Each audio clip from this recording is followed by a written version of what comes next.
now up 4.6% year-over-year. A suicide bomb attack on a mosque in Afghanistan has left more than 50 people dead and raised fears that sectarian conflict is about to return to the country. The bombers targeted minority Shia Muslims attending Friday prayers in the northern city of Kunduz, injuring more than 100. China is warning the US to abandon military relations with Taiwan following the revelation that US troops have been secretly training Taiwanese maritime forces. From FSN's bureau in Washington, Nick Harper reports. Rhetoric has ramped up in recent days. Now, following a report from the Wall Street Journal that around 24 US troops, including Marines, have been training Taiwan's military for more than a year, Beijing is demanding the US break off relations with Taiwan. The Taiwan Relations Act, a more than 40 years defense agreement with the US, sees America sell arms and military hardware to the island. China's fury has also been prompted by the announcement from the US Navy that a submarine in international waters near the South China Sea hit an unknown object. China says the lack of information is irresponsible and is accusing the US of trying to conceal the details of the accident. Two courageous journalists, Maria Ressa of the website Rappler in the Philippines and Dmitry Muratov of the newspaper Novaya Gazeta in Russia, have won the Nobel Peace Prize. The Academy said they represent all journalists defending freedom of expression. From bureaus worldwide, this is FSN. With FSN Spotlight, I'm Simon Marks. Today, the thoughts of one Trump administration insider on the threat that exists to American democracy. Fiona Hill worked as the former president's senior advisor on Russia within his National Security Council, but she was never an avowed Trump supporter, and she's a published critic of President Vladimir Putin, having literally written a biography that warned of his authoritarian tendencies. She's now written another book, not just about her time working in the Trump maelstrom and then testifying about what she encountered during his impeachment, but warning more broadly of the dangers that she believes now confront America. There was, I think, a strong shared consensus that, as one very prominent person put to me, during a private moment, that the Republic was in trouble. And we all had to pull together to do what we could without any fanfare, without drawing attention to ourselves, but just to do what we possibly could to head off what was a real disaster that was produced domestically, not from overseas. And Trump is a symptom. He's not the cause of many of the things that we saw. And while we were so fixated on what the Russians were doing or not doing, we were neglecting the kind of scrutiny that we needed to have on the domestic problems in the United States. So we really need to bring ourselves back to home. Fiona Hill talking to the Washington Post. Her book is called There Is Nothing for You Here, and it's published by Mariner Books. The main news again, an historic agreement has been reached by nearly 140 countries to impose a minimum corporate tax rate of 15%. The US economy only added 194,000 new jobs in September. That's much lower than market expectations. A suicide bomb attack on a mosque in Afghanistan has killed more than 50 people, and China is warning the US to abandon military relations with Taiwan. And that is the latest feature story news. Simon Marks reporting. Welcome back to the ONN Presidential Democrat Kiosk Debate. If you're just tuning in, tonight, in an historic first, Americans can ask any question at any time just by stepping into one of the thousands of Democrat kiosks we've placed in front of 7-Elevens across the country. Decatur, Illinois, let your voice be heard. Hi, everybody. My name's Joe Crawford, and my question is, how many taco and cheese taquitos do you think I can eat in 60 seconds? Kevin, have we screened all of these? We haven't? But we can? We can't. Great. Straight from the heart of America, raw and unfiltered, Rockville, Maryland, to Boulder, Colorado. This is the most powerful sword in the planet. So we really can't screen these things, Kevin? Not at all. Okay, then I think I'll just ask a question of my own. What's that? Okay, no, I won't. Austin, Texas. This is the Onion News Network.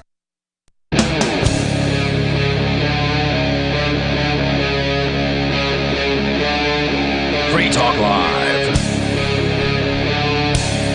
Hey, it is Free Talk Live, and open phones as always here. Should you wish to join us, you can do that. The number is 603-283-6160.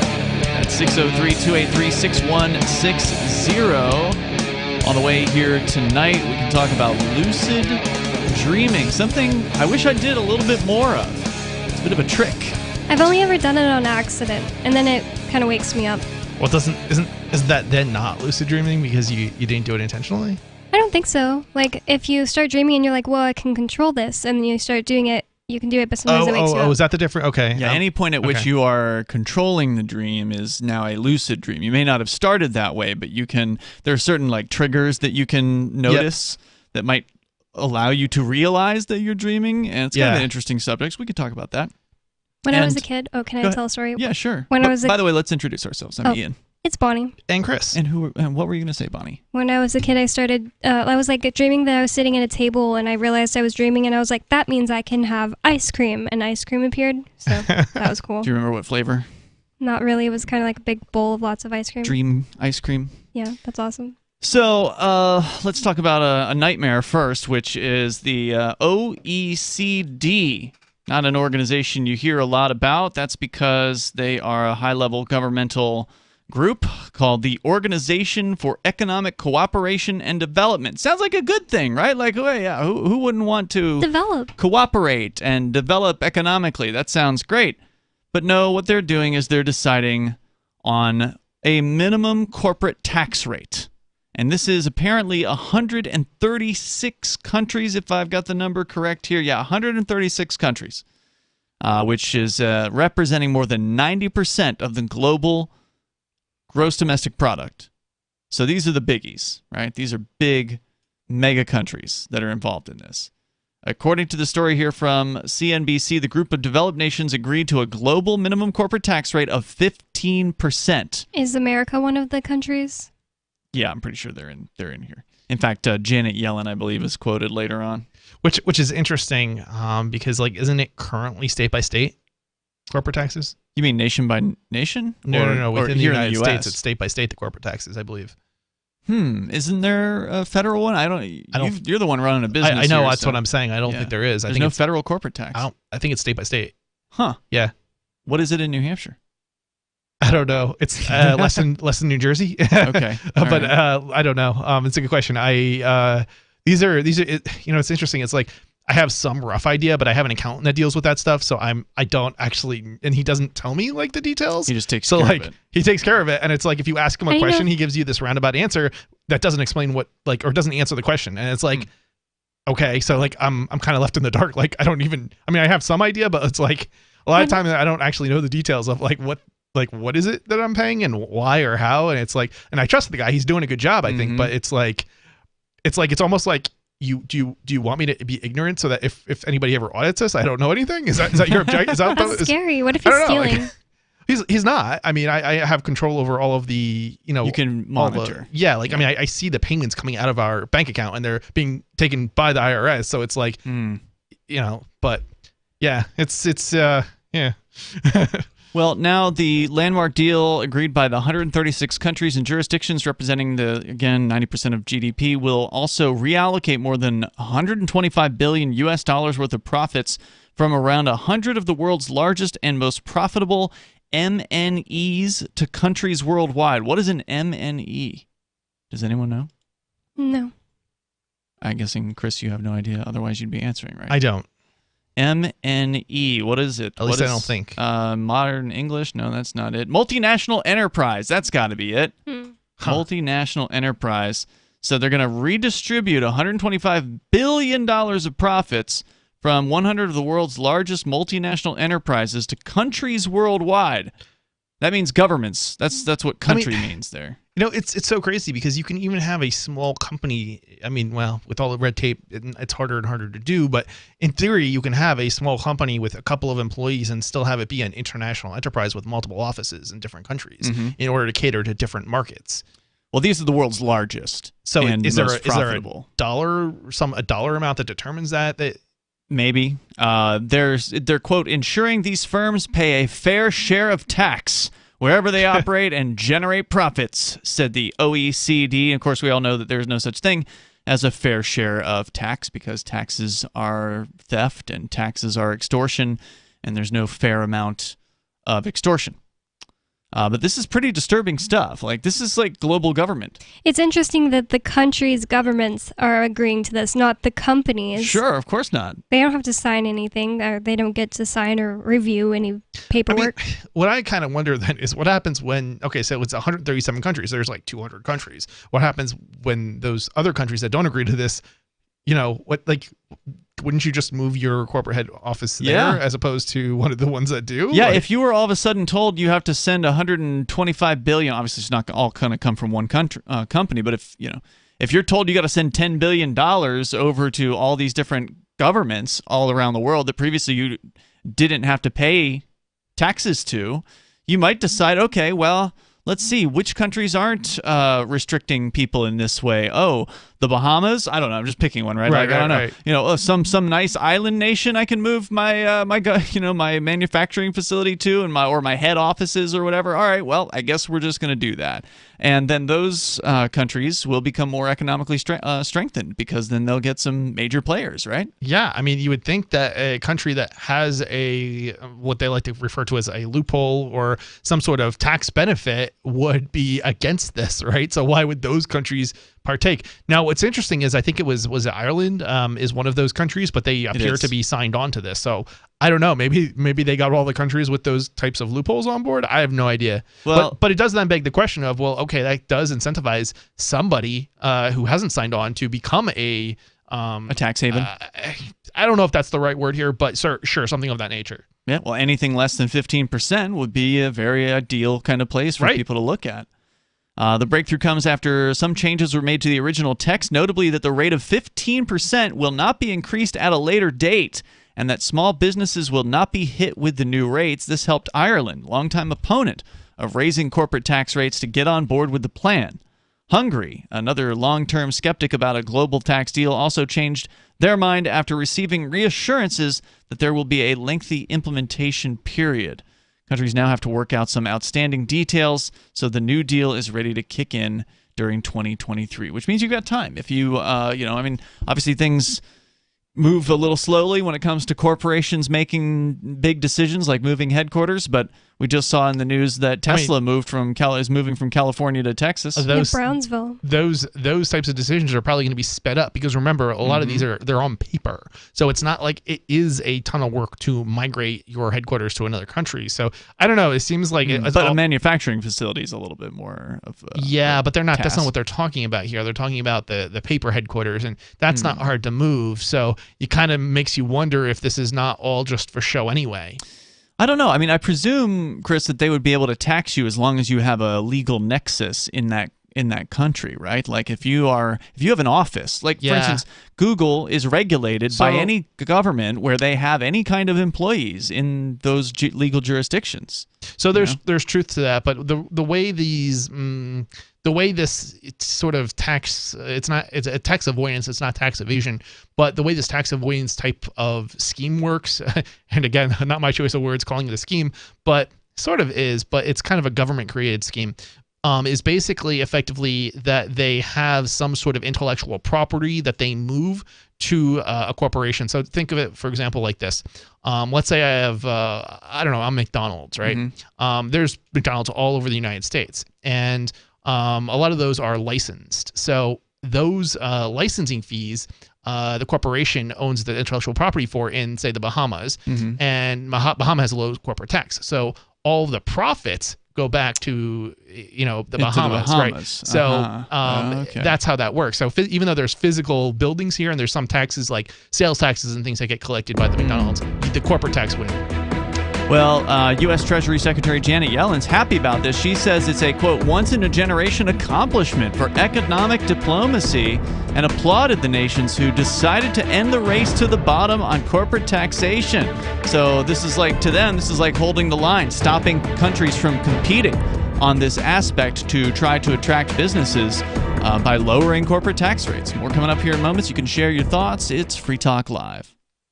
Are you tired of governments murdering people around the world? Stop using their money. There is an alternative. Bitcoin is a stateless, free market, non-political currency. Bitcoin cannot be inflated or controlled by any government. By using their money, you're helping the state. Stop doing it. You have an incredible alternative available now. Learn it, use it, spread it. Get started with Bitcoin at Bitcoin.com. That's Bitcoin.com. Do you feel like your nation, state, or community no longer holds your values? Have you dreamt of a place where people agree that liberty is important and are free to pursue their projects so long as they respect the property of others? There are many people just like you that are discovering freeprivatecities.com. Their social media links are at the upper right of the page at freeprivatecities.com. All skill levels will be needed when the first of the Free Private Cities opens. It's sooner than you think. Stop arguing and build.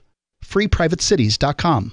Breaking weather news. Belize is sunny and around 82 degrees every day this week. What's the forecast for your life? If current politics and economic prospects are cramping your freedom, escape to the tropics. ECI Development has affordable second homes for you to own or rent in Belize and other tropical countries. Places with stable governments and growing economies. Secure your freedom now. To find out more, send an email to ftl@ecidevelopment.com. Brute force, intransigent defiance, adamantine will. These are the hallmarks of the AI tank. These gigantic machines have the firepower of an army, but they also have their own sense of honor and duty. When the world breakers arrive, battle will be joined, planets will shake, and war and peace will never be the same again. World Breakers. Stories from David Weber, Larry Correia, and more. Available August 3rd from BaneBooks.com. Join liberty-minded voluntarists, anarchists, and libertarians from June 27th through July 3rd for the 6th annual Fork Fest at Rogers Campground in the beautiful White Mountains of New Hampshire. Fork Fest is a fork of the Porcupine Freedom Festival, which sold out for the first time in 2021. Fork Fest takes place the week after Porkfest, but Fork Fest is decentralized, which means that there's no ticket cost and no one is in charge. All you have to do to join the fun is reserve your camping site, RV site, or motel room with Rogers Campground for June 27th through July 3rd. There's no better place to celebrate Independence Day than around other freedom-loving activists in the Shire. You can find out more at the unofficial website, forkfest.party. You can also connect with other attendees on the Forkfest Telegram and Matrix chat rooms, as well as the Forkfest Forum. You can find links to those at forkfest.party. We hope to see you there. Forkfest.party. Some of you asked, and now we've delivered. LRN.FM's live Keene, New Hampshire studio shows are now streamed in HD on Twitch. Visit our channel at twitch.lrn.fm and give it a follow. If you have Amazon Prime, you get one free subscription on Twitch. If you use it on our channel, Twitch will give LRN.FM a monthly piece of your Prime subscription cost. So please watch, follow, share, and subscribe to twitch.lrn.fm. That's twitch.lrn.fm. So you've signed the Shire Society Declaration and are planning your move to New Hampshire to be around more liberty-oriented people. Next, sign up for the Shire Society Forum at forum.shiresociety.com. There are a bunch of people there who are already in the Shire, and they want to meet you. If you're already in the Shire physically, you should also come by the forums. Remember, not everyone uses Facebook. New people are signing up for the Shire Society Forum every month, so drop in and say hello at forum.shiresociety.com. Got Telegram? You can follow our channel there and discuss show prep with other listeners at telegram.freetalklive.com.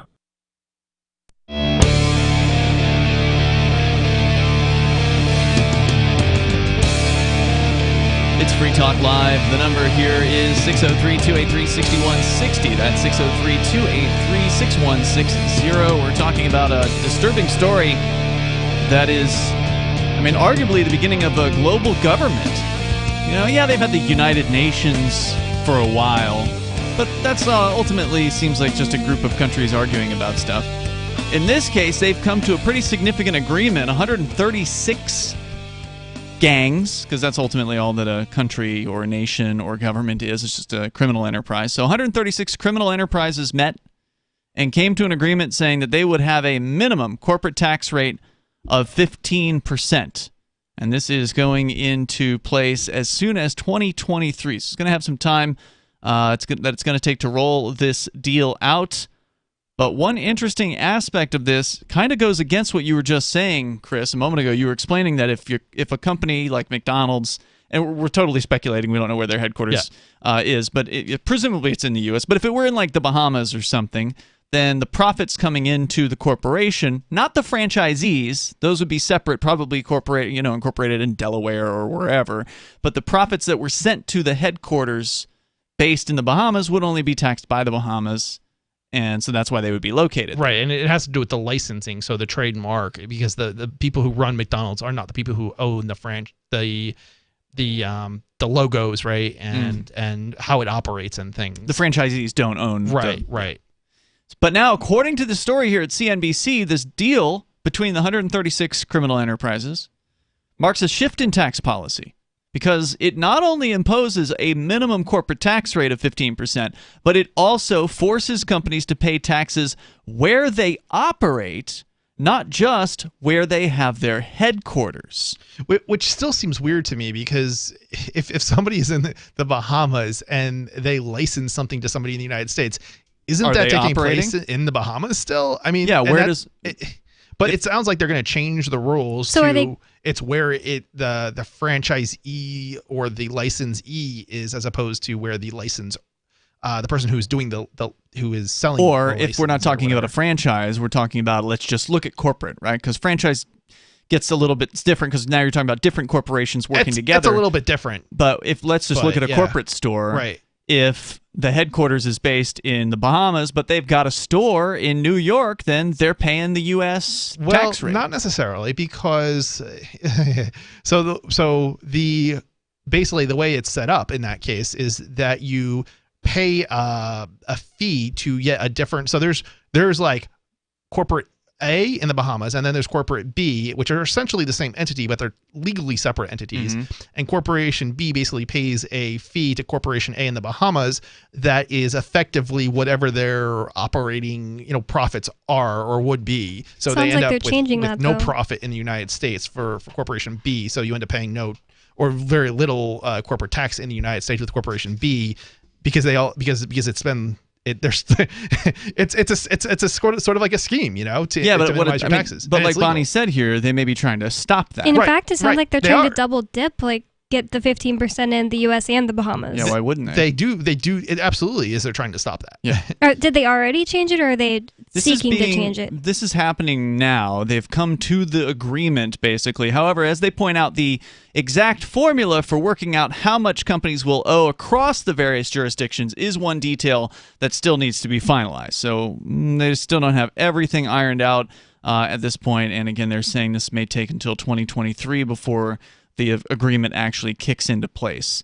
So that would mean that it might be a good idea for some of these corporations to look seriously at the other, 60 or so countries in the world that they might be able to locate in that are not agreeing to this 15% minimum. Sounds like it could be profitable to not agree to this. So for a country to not agree to it, sure. Yeah, so that companies will move to their country.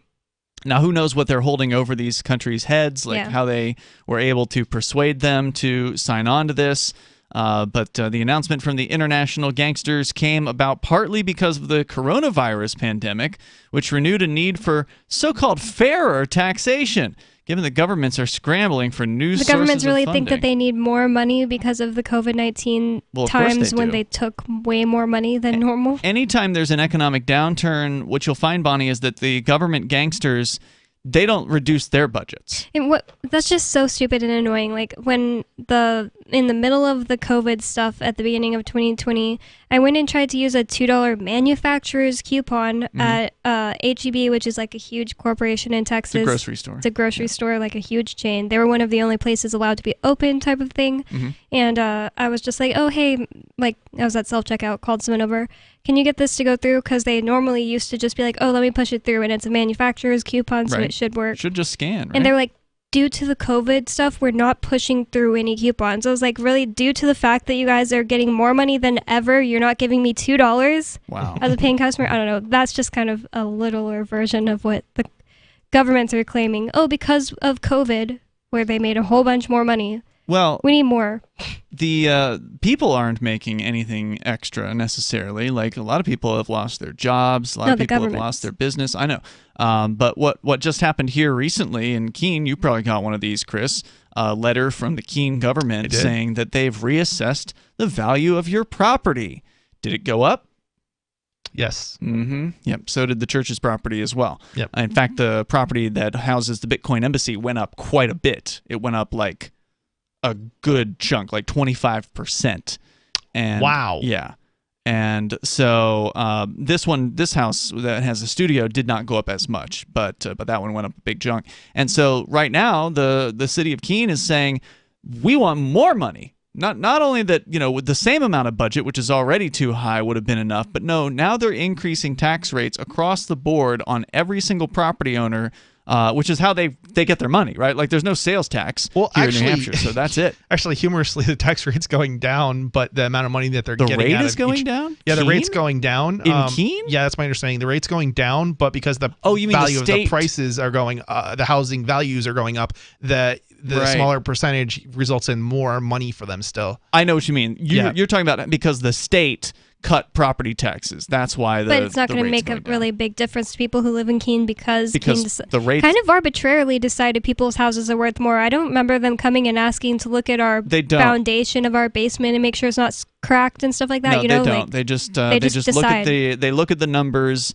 and they say, oh, well, these houses over here sold. Because remember, houses were sold for way more in 2020 and now than they were just a few years prior. So they do the reassessments every 5 years. So they happen to be doing the reassessment on the year in which the housing prices started to boom up. Yeah. And so now everybody has to pay more in property taxes. Yeah, so just to give people an idea, a house that goes for $200 might be reassessed at $263. Yep. So instead of paying, on 3%, you might end up paying, 2.8%, when it goes up, but they're still getting more money. Way more. Yeah, they're still getting more money out of you. I saw some people saying that they were going to contest their reassessment. You can. Basically, you can contest it to the very same people who assessed it. Yeah. I don't know if that ever works. I mean, it did work for Conan early on when he first moved here. It actually did work for him.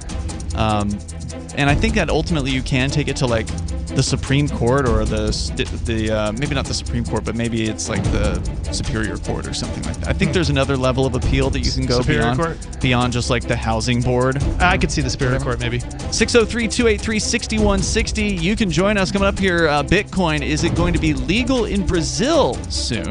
Chris has that story on the way. It's Free Talk Live. Free Talk Live's video archives have been on LBRY for years. LBRY is an uncensorable, decentralized, blockchain-based media sharing protocol, and we're big fans of it here on Free Talk Live. In 2020, LBRY launched Odysee, a video sharing website to compete with YouTube, and it's really taking off. Now with over 1 million channels, many of whom are disaffected YouTube creators. During YouTube's crackdown for not towing the government line on COVID, the Free Talk Live YouTube channel started receiving strikes and could be completely taken down at any moment. Thankfully, Odysee started offering live streaming, so we're now streaming live every night and posting our video archives permanently to Odysee. You can watch live or anytime on our Odysee channel by visiting video.freetalklive.com. If you want to go all in, download the desktop app at lbry.com, and then every video archive you watch, you'll help seed and keep it online forever. At minimum, we ask you visit video.freetalklive.com and follow us on Odysee today. video.freetalklive.com. From Feature Story News in Washington, I'm Simon Marks. An historic agreement has been reached by nearly 140 countries to impose a minimum corporate tax rate of 15%. The deal was finalized in Paris at the headquarters of the OECD. FSN's Ross Cullen is in our bureau in the French capital. The G7 and G20 nations started talks in the summer on a deal that would force multinationals to pay tax where they operate and not just where they have their headquarters. Earlier in the week, the French finance minister said that we are 1 millimetre away from a deal. The White House is hailing the agreement, calling it unprecedented. It aims to stop multinationals, among others, from exploiting loopholes to reduce their taxation exposure. There was disappointing news for the White House on the jobs front today. The US economy only added 194,000 new jobs in September. That's much lower than market expectations. From FSN's business desk in New York, Will Denzelo reports. reports. More than 1 million jobs were posted in July, but the surge of the COVID-19 Delta variant has put the brakes on hiring. The unemployment rate fell from 5.2% to 4.8% last month, but there are now more than 3 million fewer people in the labour market than before the pandemic hit. But amid a persistent labour shortage, wages rose sharply again in September and are now up 4.6% year over year. A suicide bomb attack on a mosque in Afghanistan has left more than 50 people dead and raised fears that sectarian conflict is about to return to the country. The bombers targeted minority Shia Muslims attending Friday prayers in the northern city of Kunduz, injuring more than 100. China is warning the US to abandon military relations with Taiwan following the revelation that US troops have been secretly training Taiwanese maritime forces. From FSN's bureau in Washington, Nick Harper reports. Rhetoric has ramped up in recent days. Now, following a report from the Wall Street Journal that around 24 US troops, including Marines, have been training Taiwan's military for more than a year, Beijing is demanding the US break off relations with Taiwan. The Taiwan Relations Act, a more than 40 years defense agreement with the US, sees America sell arms and military hardware to the island. China's fury has also been prompted by the announcement from the US Navy that a submarine in international waters near the South China Sea hit an unknown object. China says the lack of information is irresponsible and is accusing the US of trying to conceal the details of the accident. Two courageous journalists, Maria Ressa of the website Rappler in the Philippines and Dmitry Muratov of the newspaper Novaya Gazeta in Russia, have won the Nobel Peace Prize. The Academy said they represent all journalists defending freedom of expression. From bureaus worldwide, this is FSN. Do you appreciate what we do? Help us advertise, market, and promote for just $5 a month at amp.freetalklive.com.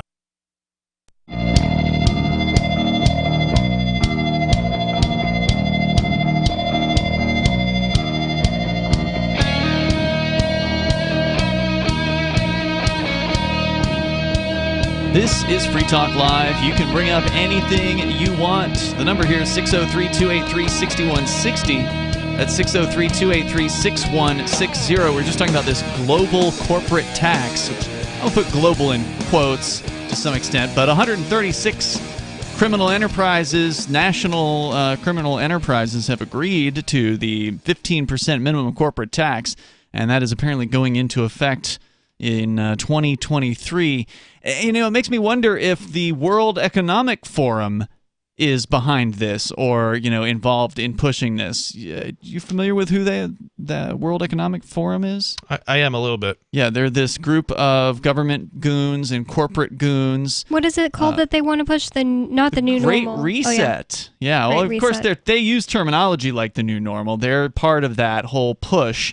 The woman that's been interviewed on all the mainstream media, Leanna Wen, the Asian doctor lady from Baltimore who's been pushing for vaccine mandates and wants Biden to go even further. She works for the World Economic Forum. It's just what Stu, our friend, was talking about today, saying that these, policies are always created by people in a round table. Oh, yeah. Yeah, I mean, this kind of reminds me of something in Venezuela where it's like you should accept extreme poverty, not just poverty, but extreme poverty because, you know, it's better for everybody. It's like, but it's not. Everybody is being, is losing as a result of these policies. You just reminded me. We talked about the Venezuelan Bolivar last week, didn't we? On this show. I think somebody did. Was it this show? Was I on? Was that yeah, the day we were talking about the ones on the wall. Oh, yeah. That was one of the shows. I've listened to a few shows lately, so I wasn't sure if it was one of those shows I was on or not. But wow, I'm surprised. I went over to dollartoday.com and it doesn't appear that there's been any notable inflation in the last week. I don't know what's going on. In Venezuela? In Venezuela, yeah. I figured it'd be... Well, is it their reporting? Is it who's reporting? Is it like a private company's reporting or the government's reporting? Dollar Today relies, from what I understand, on black market people in Caracas to report what the current exchange rates are. So that was a surprise. I figured it'd be up by 100% in a week. If it's already zero, can you get negative zero? I mean, can you get below? Well, remember they knocked 6 zeros off of the Bolivar. Yeah, I'm just wondering, is it so far collapsed that nobody's using it, therefore it doesn't have a value. Could be. Could be. Well, I guess we'll give it a month and check back in. You're going to have to pay us to take your Boulevard? It's very strange. It's actually down. It was over 5 Boulevard per dollar last week, and it's now 4.14. So that's a first. I don't understand why that's happening. Anyway, let's talk about... Fake news. Yeah, it could be. Let's talk about your liberty in our lifetime. And it is a possibility, but people have to come together. And right now you can come together for the event that's happening online because it's already sold out in real life. It's being hosted by the Free Private Cities Foundation. The event is called Liberty in Our Lifetime, and they're exploring projects that are happening right now around the planet that are working to achieve a lofty goal of securing freedom in our lifetime. The speakers are going to be appearing from Crypto Valley, Prospera, the Seasetting Institute, and more at this October 16th event. So we're about a week away from this at this point. You can get your digital tickets now over at lifetimeliberty.com and see what people are doing all around the world to create voluntary societies with a live and let live attitude at lifetimeliberty.com. Now, of course, I'm wondering if there's a list of that 136 different criminal enterprises from around the world. Yeah, because you were just assuming that America's on there, but Janet Yellen is speaking in favor of it, so but that is almost... Janet Yellen...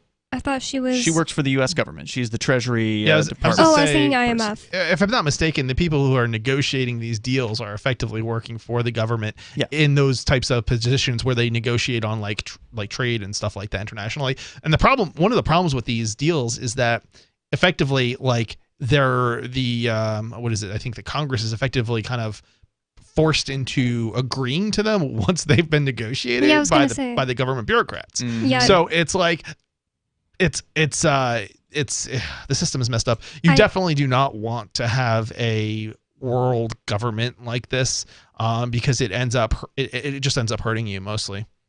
We'll have to look into it just to see. It'd be interesting to see what the list is. I presume it's all of the, what do they call, the OECD countries.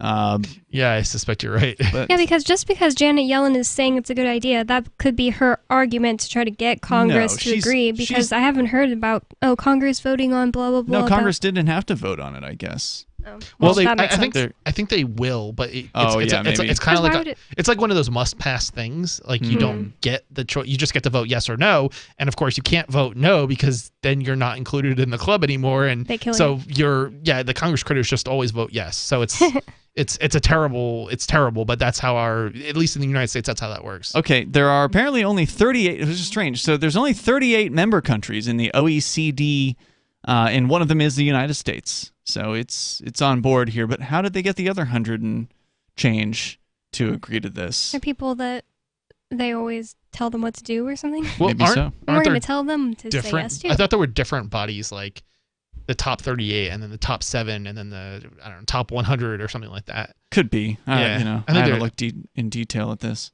I'm not entirely sure, like this specific group. Oh, yeah. Okay, so there's it's something like that usually. So there's the what they call the member countries. And then there's a list of key partners, but there's only like half a dozen of those.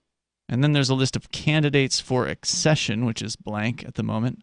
I don't know. Anyway, there's 136 countries that are going to start screwing people even harder, and they're screwing people together. But let's talk about Bitcoin. Chris, you had a story out of Brazil. We've been covering El Salvador, for instance, which... within the last, I think it was actually about a month ago, I think it was September 7th, El Salvador put into place a legal tender law that made Bitcoin legal tender in the country alongside of the U.S. dollar. It was the first time anything like that has ever happened, where a government gang has approved Bitcoin as legal tender. I haven't heard much about it in a while. El Salvador? Yeah, this is what I think I was saying. We were talking about this. I feel like it was only a week ago we were talking about this, but maybe not. But we never have any updates to these stories. So it's like it was a failed launch effectively. But it was a botched. Botched is a good word. And I don't know. Is it working now? Have they fixed the bugs? Have they solved the issue? Good question. Where does it currently stand? And I haven't seen any stories come across the places I usually look. But I am really curious because it's significant. It could be a significant benefit to those in El Salvador if they can, get it working and people start using it and everything else. And, unlike the US dollar that always goes down, as we all know, cryptocurrencies, they tend to go in an upward direction, particularly Bitcoin. So, well, I'll pull up some information here about El Salvador, and we'll see if we can get an update on that. Because according to, I don't know if you were here the night that we had the guy call in from El Salvador. Were you here? I heard that, or was in the night that he called in. Yeah, it was interesting because we had a guy who, he wasn't like a regular listener or something, but one of our listeners turned him on to us and asked him to call in. And he called in with a lot of detail about how messed up the launch was. Like you had to use a $5 minimum in order to use their official government wallet, so you couldn't send any less than $5 worth of Bitcoin, which basically cuts out a ton of potential business, right? Because if you're selling, churros or something on the street. But I thought he also said that it was based on the Lightning Network. Oh, yeah. And so why would there be a minimum? That's the thing. Why would there be a minimum? Yeah. Yeah. So it was just a mess, and like the ATMs weren't working correctly, and anyway. I also haven't heard anything in weeks about the protesters, or like, are they still protesting? The El Salvadoran protesters? Yeah, because they were protesting having to take it at their stores and stuff. Correct. Yeah, and so apparently there was an exemption that was made for businesses that didn't have the technology. So if you didn't have a smartphone, they weren't going to force you to get one. So if your business was sort of like in the dark ages, you could stay there and not have to take the crypto. And the crazy thing too about that whole thing is just most of these people are not making large transactions. This is a very poor country. That's why the $5 thing didn't make any sense. Right. So it's almost like it was a show, a show thing. Yeah. Let's continue. We'll dig in a little deeper here. We'll find out what's going on in El Salvador. Also, Chris, you've got the story about Brazil. Are they doing something similar there? We'll find out more about that. You can share your thoughts. 603-283-6160, and then Lucid Dreaming also on the way here. Free Talk Live. A congressman recently revealed that legislation totaling 2,900 pages and involving more than $1 trillion was available to members of Congress for less than 48 hours to study and consider. That's over 60 pages of legislation per hour. Do you think anyone read the entire bill? I'm Jim Babka with DownsizeDC.org. Consider a proposal buried in a 3,200-page, $388 billion bill, which would have empowered committee chairmen or their agents to examine Americans' tax returns. When this horrible provision came to light, no one claimed to know how it got into the bill. One congressman questioned said, "I didn't write it, I didn't approve it, I wasn't even consulted." If your attorney represented you this way, he might be disbarred. But this is how Congress represents you every day. That's why DownsizeDC.org has created the Read the Bills Act. You can force Congress to read their bills before they pass them at DownsizeDC.org. The new 4th edition of Healing Our World, The Compassion of Libertarianism, will take your understanding of liberty to a deeper level and has over 1,300 updated references, new cartoons, and a foreword by Dr. Ron Paul. With discounts for multiple book purchases, the 4th edition of Healing Our World is a great gift for the liberals, pragmatists, environmentalists, and Christians in your life who think libertarianism is cold-hearted. Get yours today at healing.freetalklive.com and use promo code FTL for a $5 discount. If you want to know the latest about Free Talk Live before we go on the air, all you need to decide is how you want it delivered. It's your choice. Visit news.freetalklive.com to receive our usually weekly news updates by email. Plus, we have a Twitter account at twitter.freetalklive.com, and you can follow us on the decentralized Mastodon platform at toot.freetalklive.com. So please follow us at toot.freetalklive.com and sign up for our emails at news.freetalklive.com. Why did you move to the Shire? I moved here to the Shire because there's other people around who take liberty just as seriously as I do. I moved to the Shire because I saw videos of people challenging authority and thought that I could get support myself. It called to me, like, do this, right now. I wanted to be around people like me who got it, and once I got here, I knew there was nowhere else that I wanted to be. I've always wanted to change the world, so I moved to the Shire to join people who were actually working towards doing the same thing. The people here are awesome, loving, and positive. It was for the adventure and for the feeling of something important is happening here, and I just wanted to come to sort of be part of that. Visit ShireSociety.com to read and sign the Shire Society Declaration and learn the reasons why, if you love liberty, you should immigrate to the Shire. Plus, connect with others via the forum at shiresociety.com. That's shiresociety.com.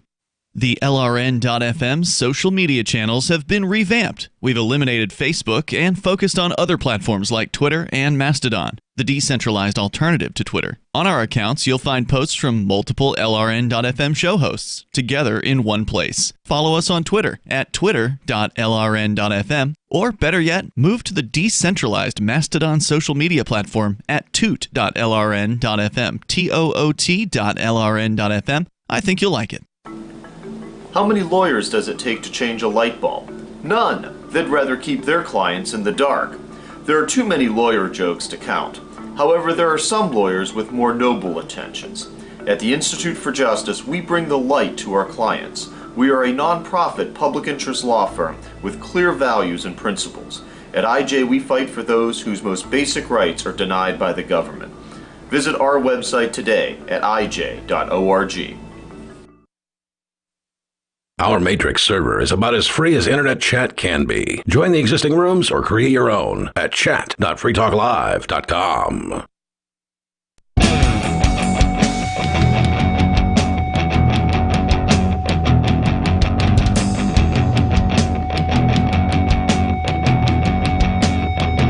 It is Free Talk Live. You can bring up whatever you want to talk about here. The number is 603-283-6160. We're kind of talking about some economic-related stuff here with 136 government gangs around the world agreeing to a minimum corporate tax rate to laying the groundwork for kind of like a world government, which is creepy.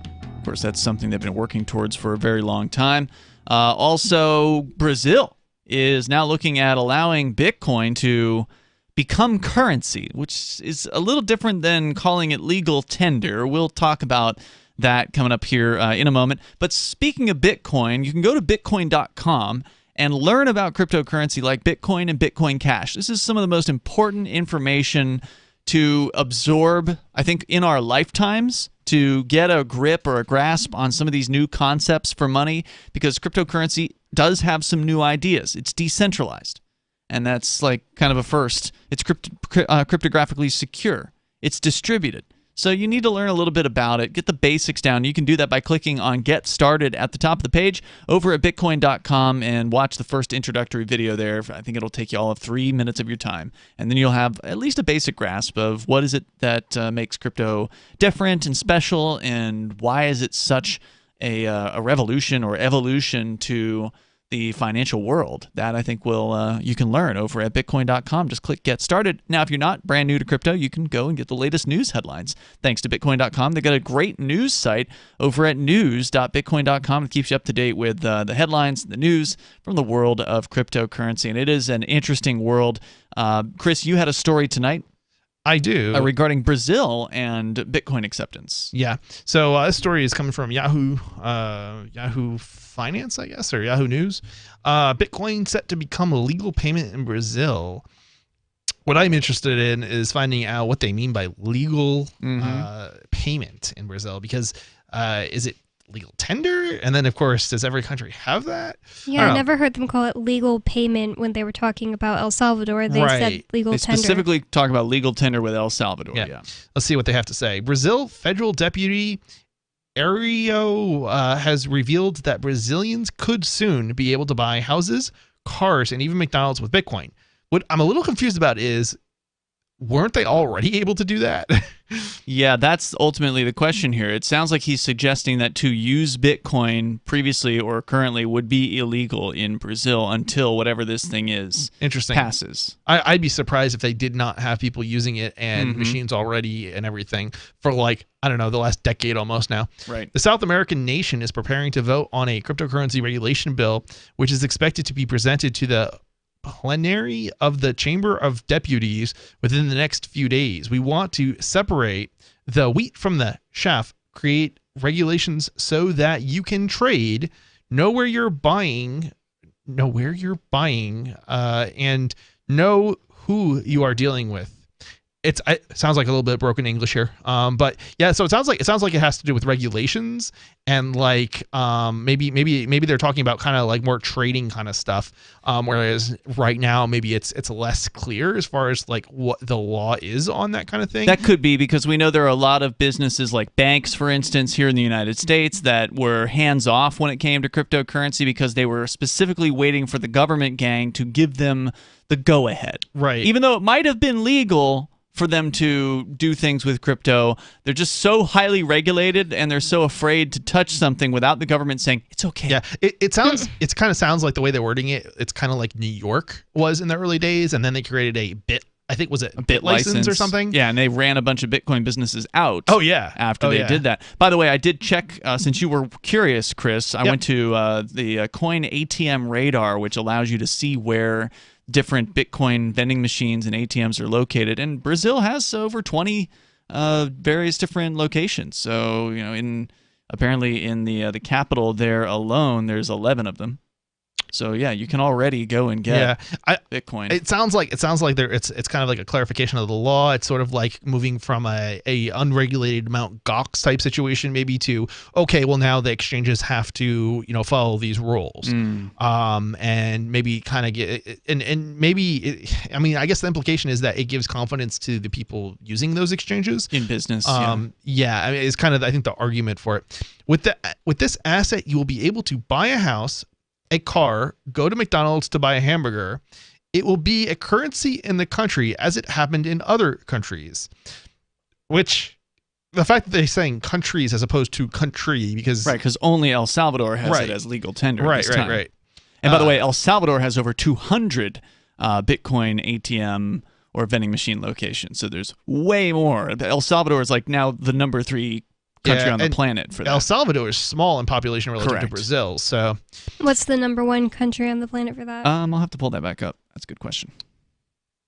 The bill, which calls for the regulation of virtual currencies, was approved for presentation last week. If it gets the thumbs up from the Chamber of Deputies this week, then Brazil looks to follow El Salvador's example. Oh, wow, that's weird because it doesn't sound like it. So first they got to make it not illegal, and then they want to follow El Salvador's example? Maybe, and make it does use the word legal tender here, and make legal tender. Yeah. It's interesting. And again, I apologize. This is broken English, it sounds like, for whatever reason. I don't know. Bad translation, maybe. I'm not sure. It's actually but the writer of the story who seems like the English is not quite right. But also the quotes are not quite right either, so I'm not really sure. That part was not quote. Wasn't that quote, so I don't know. To answer your question, Bonnie, it's over 25,000 Bitcoin ATM or vending machines, and that is in the United States. Wow. Now, of course, this is not per capita. This is raw numbers, and obviously the U.S. is a much larger place than, say, the United Kingdom or El Salvador. So if you were to go per capita, El Salvador probably would be number 1, I would guess, just because it's such a small country with a relatively small population. I wonder how many New Hampshire has. New Hampshire has 87. I'm looking at that number right now, and as a matter of fact. If it's by per capita, maybe they compete. Salvador is substantially larger than New Hampshire. Actually, I think. Oh yeah, I'm thinking maybe land mass. They're similar in like land mass. Yeah, I think. Yeah, but population, I think they're larger. Yeah, probably. I don't know that it's. I mean, I don't. Maybe I shouldn't say much larger. Maybe, but it's larger. I'll check for you. Yeah. But I think I'm pretty sure I looked. A lot larger, 6.4 million in El Salvador. Yeah, okay. That's a lot larger. Yeah, I was 6 times more. It sounds like we are better than them per capita. So yeah, New Hampshire would have more vending machines per capita. Yeah. And we're our own country. Eventually, that's going to happen. Yeah, hopefully. All right, crossing my fingers. So they are talking about now. This is the same spokesperson, the same bureaucrat that was quoted here regarding trying to emulate El Salvador. This Oreo character. Yeah, I do believe so. Okay. All right. The deputy. It's there's nothing that's they didn't change the name of the person who was communicating this. Yep. As far as I can see here. So let's see here. Okay. Let's see. So Brazil's deputy said he was same guy. Brazil's deputy said he was happy with the approval of Bitcoin law, and stressed that Brazilians were already facing Bitcoin in many places. with the possibility of buying, selling, and investing in this sector. So maybe it is legal. They are talking about legal tenders following El Salvador's example.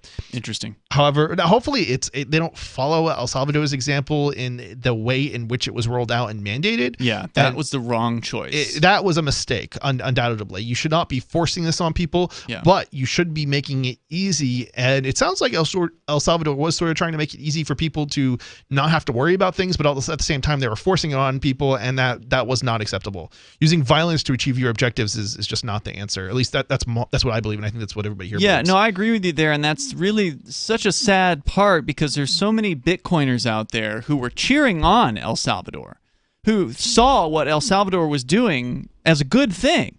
Maybe just because they thought it would profit them and their portfolio. That's probably one of the things that was motivating them, but it's just so sad because the original motivation behind Bitcoin was to undermine the banks and the governments, and yet you've got these Bitcoiners now because Satoshi Nakamoto arguably was, an anarchist or a voluntarist, somebody who, wanted to disempower centralized agencies. And Bitcoiners don't have that history. They don't know it. It's been somehow hidden from them. And so now some goon president guy from some South American nation decides he's going to embrace Bitcoin, and these Bitcoiners are all happy about it. You know what's interesting? I was watching a video, one of the videos I was watching on El Salvador, and what happened there, and it kind of came off to me as almost like and I suspect this is probably the way it is in El Salvador, because this is the way it is in a lot of countries. And there is sort of an elite, and the elite are out of touch with kind of the common people in El Salvador. And it almost sounds like they didn't really realize what they were, like, I don't want to say they didn't realize what they were doing, but like it just didn't occur to them that like it wouldn't work. Like that you can't just mandate crypto to people who don't have phones and internet and things like that, because they do, right? And well, here's the question: how many of the people who have Bitcoin wallets in El Salvador did it because they were forced to versus because they chose to? There's more coming up here, 603-283-6160, because apparently there's a large number of people that now have Bitcoin wallets. We'll talk about that coming up. Interesting. Free Talk Live. Are you tired of governments murdering people around the world? Stop using their money. There is an alternative. Bitcoin is a stateless, free market, non-political currency. Bitcoin cannot be inflated or controlled by any government. By using their money, you are helping the state. Stop doing it. You have an incredible alternative available now. Learn it, use it, spread it. Get started with Bitcoin at bitcoin.com. That's bitcoin.com. Do you feel like your nation, state, or community no longer holds your values? Have you dreamt of a place where people agree that liberty is important and are free to pursue their projects so long as they respect the property of others? There are many people just like you that are discovering freeprivatecities.com. Their social media links are at the upper right of the page at freeprivatecities.com. All skill levels will be needed when the first of the Free Private Cities opens. It's sooner than you think. Stop arguing and build. freeprivatecities.com. I'm crazy about My Magic Mud. This is the most important oral care product created this millennium, and I'm not kidding. We all have different opinions on politics and issues, but we all have mouths. And I want yours to be as clean as possible, with teeth as bright as they were meant to be. I will never be without My Magic Mud. It's a little surprising, but man, does it work. If you only listen to one thing I say ever, go to mymagicmud.com and get 20% off with code FTL. mymagicmud.com, code FTL. There are lots of ways to listen to Free Talk Live. Our podcast has been around since podcasts began, and now the FTL feed is loaded with content besides our full show archives. Did you know that we make it easy for you to customize your podcast subscriptions? We have different feeds, one that includes only our full shows, one with just the Daily Digest, and our main feed that includes everything. You decide what you listen to. It's quick and easy to customize your feeds at feeds.freetalklive.com. That's feeds.freetalklive.com. You're listening to the live edition of Free Talk Live. Hour number 2 is next after the news here on the Liberty Radio Network at LRN.FM. From Feature Story News in Washington, I'm Simon Marks. An historic agreement has been reached by nearly 140 countries to impose a minimum corporate tax rate of 15%. The deal was finalised in Paris at the headquarters of the OECD. FSN's Ross Cullen is in our bureau in the French capital. The G7 and G20 nations started talks in the summer on a deal that would force multinationals to pay tax where they operate and not just where they have their headquarters. Earlier in the week, the French finance minister said that we are 1 millimetre away from a deal. The White House is hailing the agreement, calling it unprecedented. It aims to stop multinationals, among others, from exploiting loopholes to reduce their taxation exposure. There was disappointing news for the White House on the jobs front today. The US economy only added 194,000 new jobs in September. That's much lower than market expectations. From FSN's business desk in New York, Will Denzelo reports. More than 1 million jobs were posted in July, but the surge of the COVID-19 Delta variant has put the brakes on hiring. The unemployment rate fell from 5.2% to 4.8% last month, but there are now more than 3 million fewer people in the labour market than before the pandemic hit. But amid a persistent labour shortage, wages rose sharply again in September and are now up 4.6% year over year. A suicide bomb attack on a mosque in Afghanistan has left more than 50 people dead and raised fears that sectarian conflict is about to return to the country. The bombers targeted minority Shia Muslims attending Friday prayers in the northern city of Kunduz, injuring more than 100.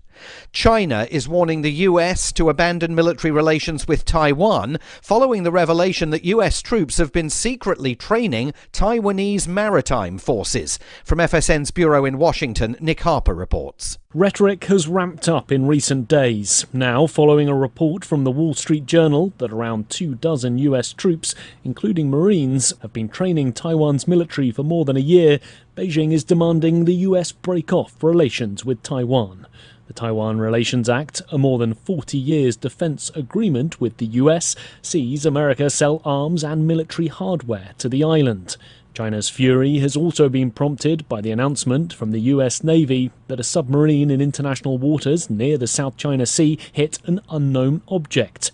China says the lack of information is irresponsible and is accusing the US of trying to conceal the details of the accident. Two courageous journalists, Maria Ressa of the website Rappler in the Philippines and Dmitry Muratov of the newspaper Novaya Gazeta in Russia, have won the Nobel Peace Prize. The Academy said they represent all journalists defending freedom of expression. From bureaus worldwide, this is FSN. With FSN Spotlight, I'm Simon Marks. Today, the thoughts of one Trump administration insider on the threat that exists to American democracy.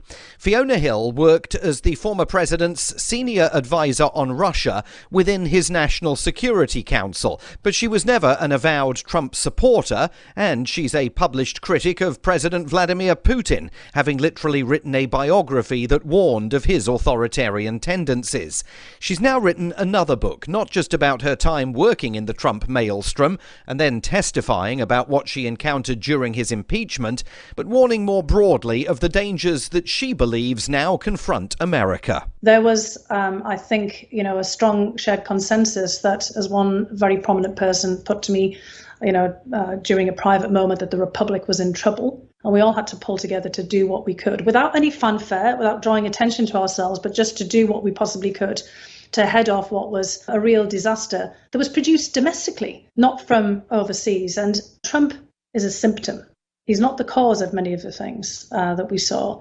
And while we were so fixated on what the Russians were doing or not doing, we were neglecting the kind of scrutiny that we needed to have on the domestic problems in the United States. So we really need to bring ourselves back to home. Fiona Hill talking to The Washington Post. Her book is called There Is Nothing for You Here, and it's published by Mariner Books.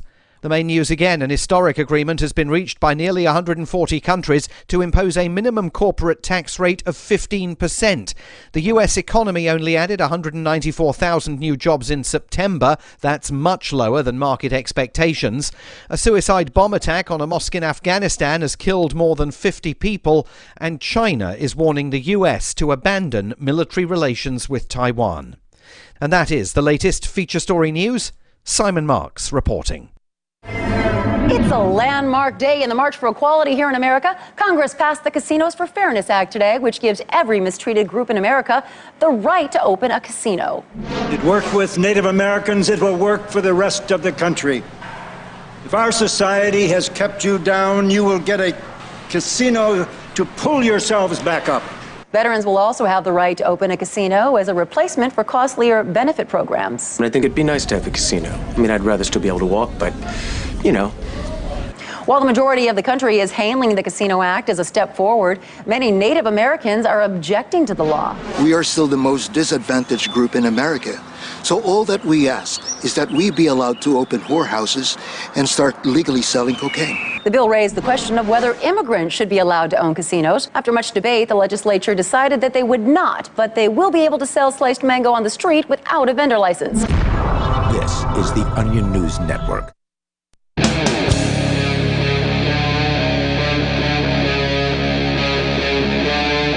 Free Talk Live.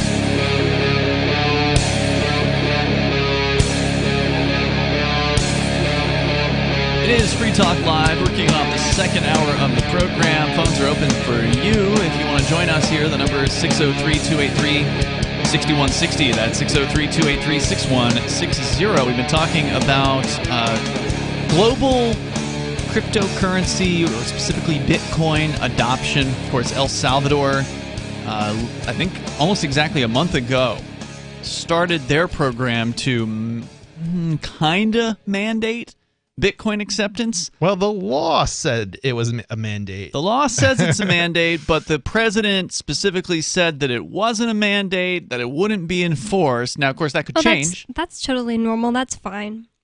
No problem could happen from that.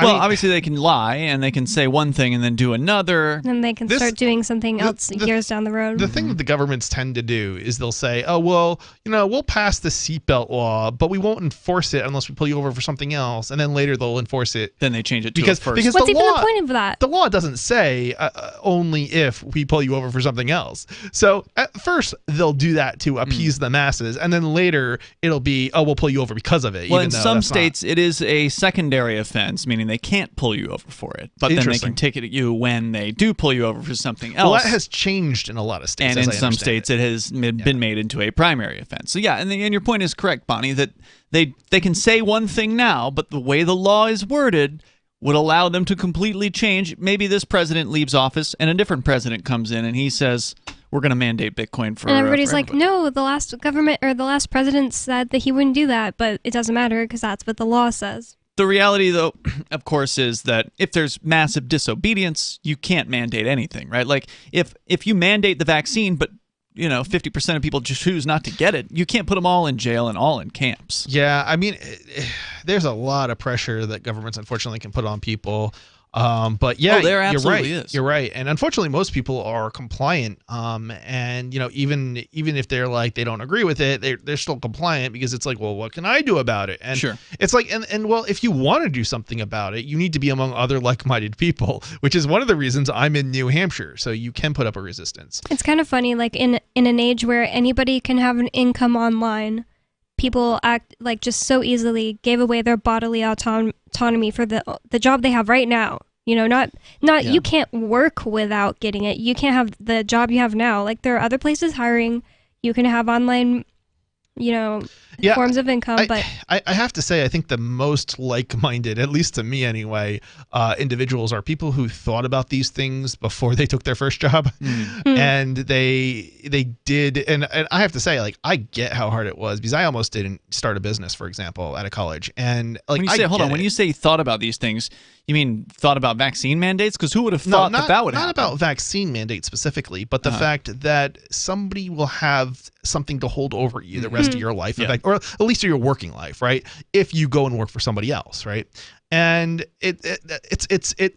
that to me is a very depressing thing, right? That's probably one reason why you're an entrepreneur and you started your own thing. I mean, when I did apply for a job to work for another company, sort of, or they offered me a job. Let me put it that way.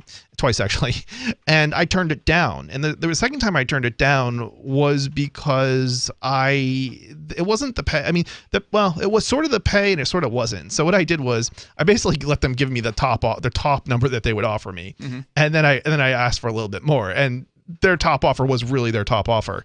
And so I could have still gone back and been like, okay, I'll take what you said your top offer was. But I didn't. And it's one of the reasons, and you're glad you didn't. And I'm glad I didn't. And one of the reasons for it was because, the little bit of extra money, and I was offered a good amount, but the point is, at the end of the day, I'm effectively working for somebody else, and you're building their business. Right. I'm building their business, and it'll benefit me a little bit here now in the immediate future, but it'll benefit me a lot more, especially when and my other thought was, these guys don't know who I'm going to work for. I love what they're doing, but they don't know what they're doing. Right.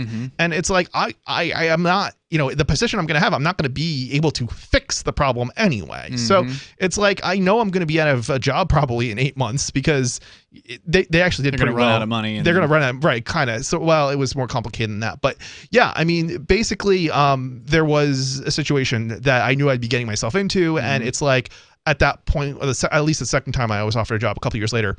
And I'm like, what's the point? You're just spinning your wheels. Right.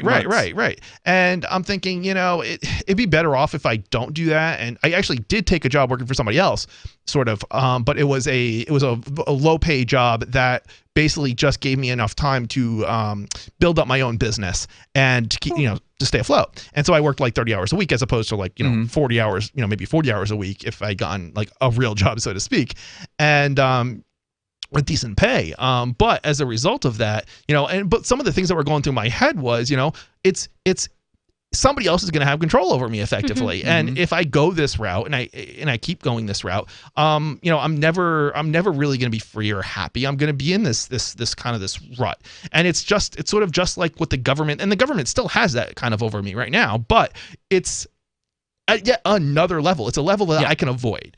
And so that's why I kind of feel like the people who, right from the get-go, before, they even knew about the Free State Project, people who were thinking like that, I think are the most like-minded to me personally. Sure. I mean, do you think that your viewpoint on this was learned somehow? Did your parents inculcate you with entrepreneurism, or do you feel like you Definitely were just not. Sort of always natively not wanting to be controlled? Always. I was from a very young age. Me too. Me too. I mean, from the time of my first memories, 3-4 years old, definitely. Definitely asking lots of questions, definitely being like skeptical of, different things. And it's like, I never stopped questioning, and it's like I would say I settled down. Settled down maybe isn't quite the right word, but I kind of backed off for probably most of my high school and college, and like I kind of went along to just in case, but at the same time, at the end of the day, when it came to hit the pavement and on my own and make my own decisions, I made my own decisions and I made the right ones, as opposed to I may not have made the best decision. I mean, I probably did make the right decisions, but you could argue that I made the wrong decisions if you look back. You have to after the fact, you have to right? make the wrong decisions to know what you did, to learn from your errors. And, right. And I don't do something right. I don't necessarily think it was the wrong decision, like say to go to college, but like if I had to do it all over again, it would have made more sense for me not to go to college, right?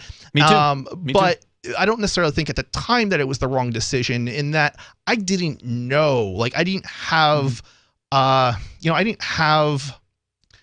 It's like you work so hard up to a certain point, and then it's like, well, you got 4 years to figure it out. It's like I probably could have jumped ship, and I could have done what I want. College is propaganda. I mean, there's heavy propaganda for this, and I think that's where people get really ruined by society and by the media and by the educational indoctrination system, because it's constantly hammered at young people that you've got to, in order to quote unquote grow up, you've got to go through school, you've got to get a job, you've got to, have a couple kids and retire. There's this preset path that everybody is supposed to go down. You're not supposed to be an entrepreneur. Yeah. There's no class in school to explain entrepreneurialism to people. There are, but I'd be skeptical of those classes. I mean, they weren't in my high school. I can tell you that. Yeah, I don't know about my high school, but in college there were classes of that nature, kind of. I took like a business class in my high school, but it didn't actually What say did they like, teach oh, you? this is. It didn't say anything like, oh, this is what you do to start like getting the licenses and everything to have a business. It was nothing like very practical. It was like. Number one, don't ask for a license to start a business. I've taken a bunch of business class. Actually, I think I took business class in both high school and college. But yeah, I have to say it's basically a joke, and I've gone through the real world, and none of that. And even when have you ever had to write a business model? Yeah. I know what you're talking about. But in real life.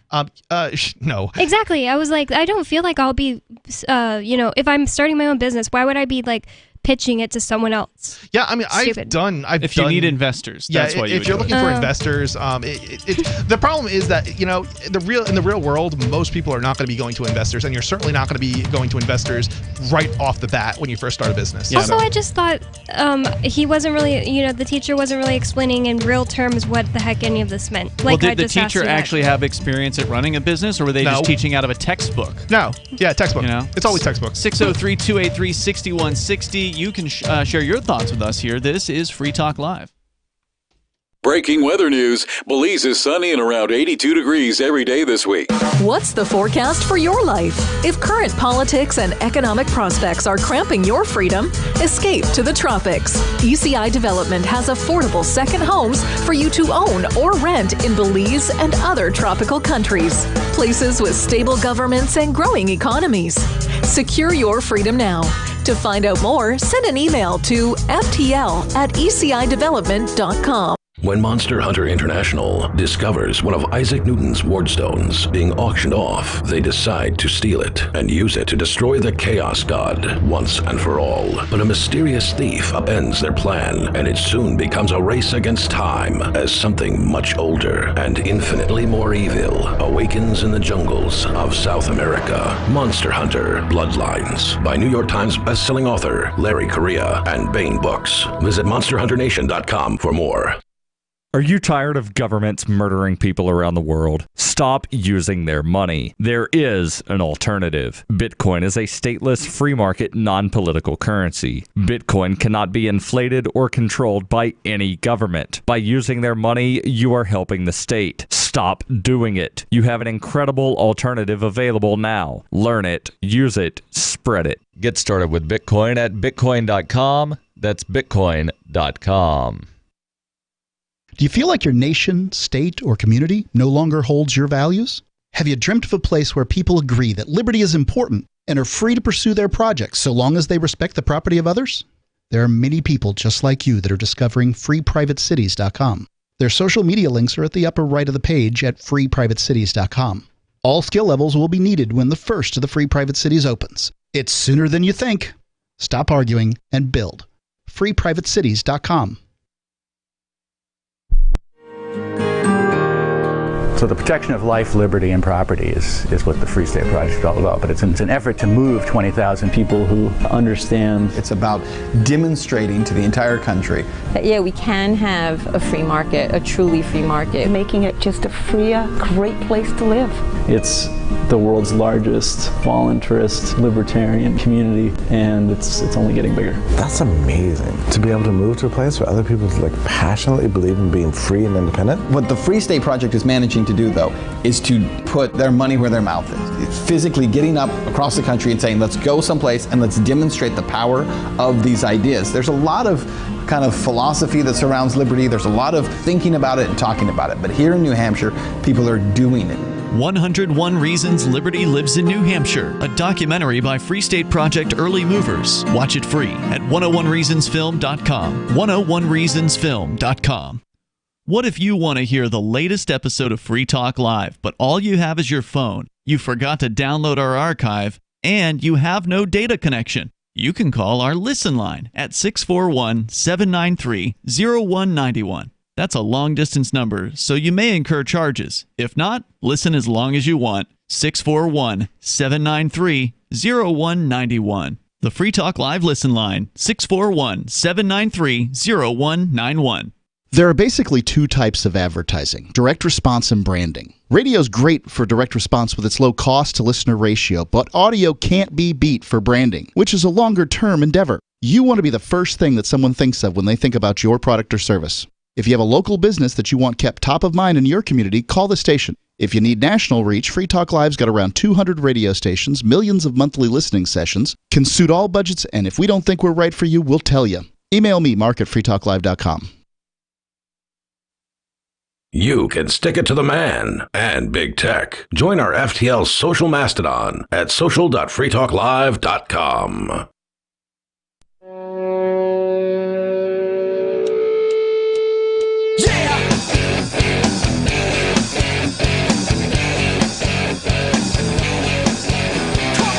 It is Free Talk Live. Phones are open here if you want to join us. The number is 603-283-6160. That's 603-283-6160. And I want to make sure you know about Intercoin. They can help any business, an organization launch their own currency or raise money using their own token. Now, Intercoin.org has launched worldwide.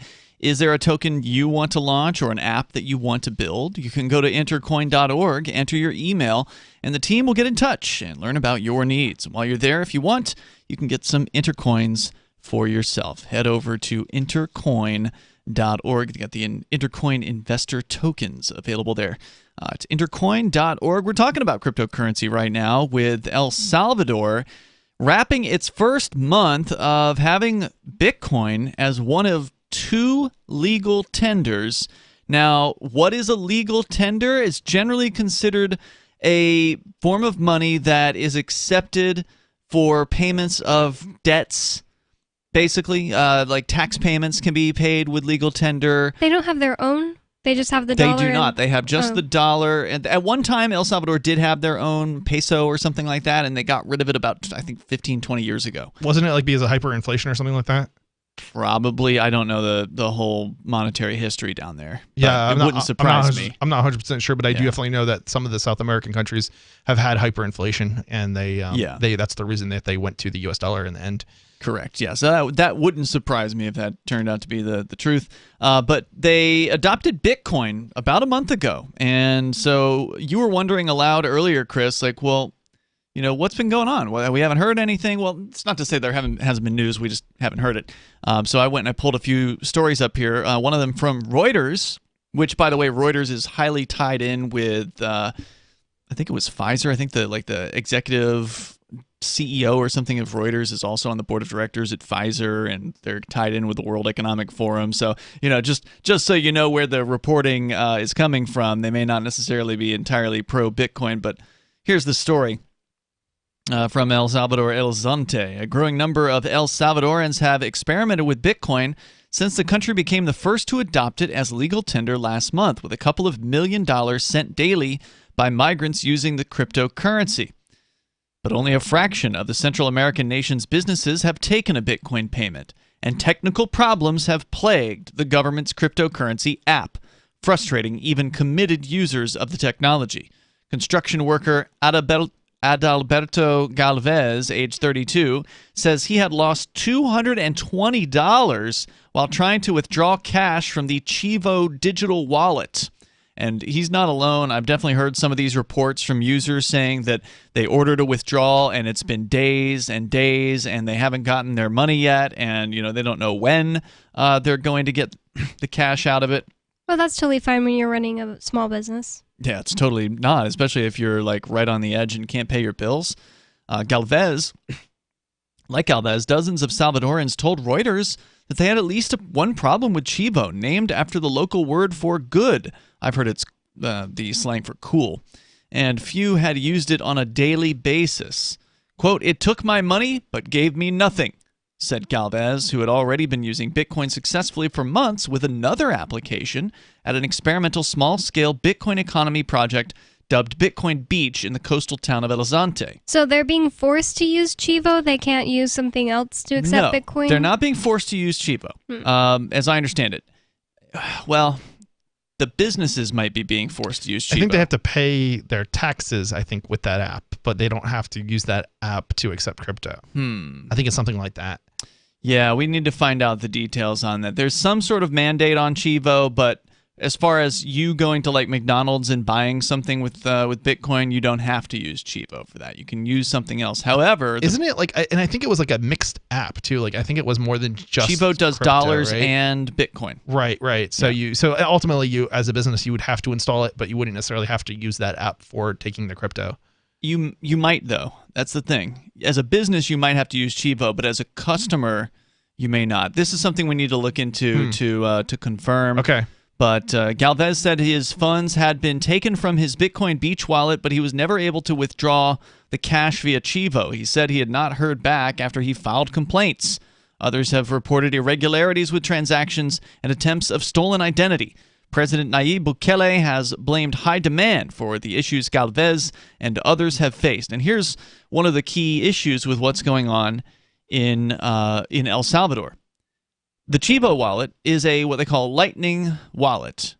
And I don't know if they're forcing all businesses to use Lightning, but it wouldn't surprise me if they were.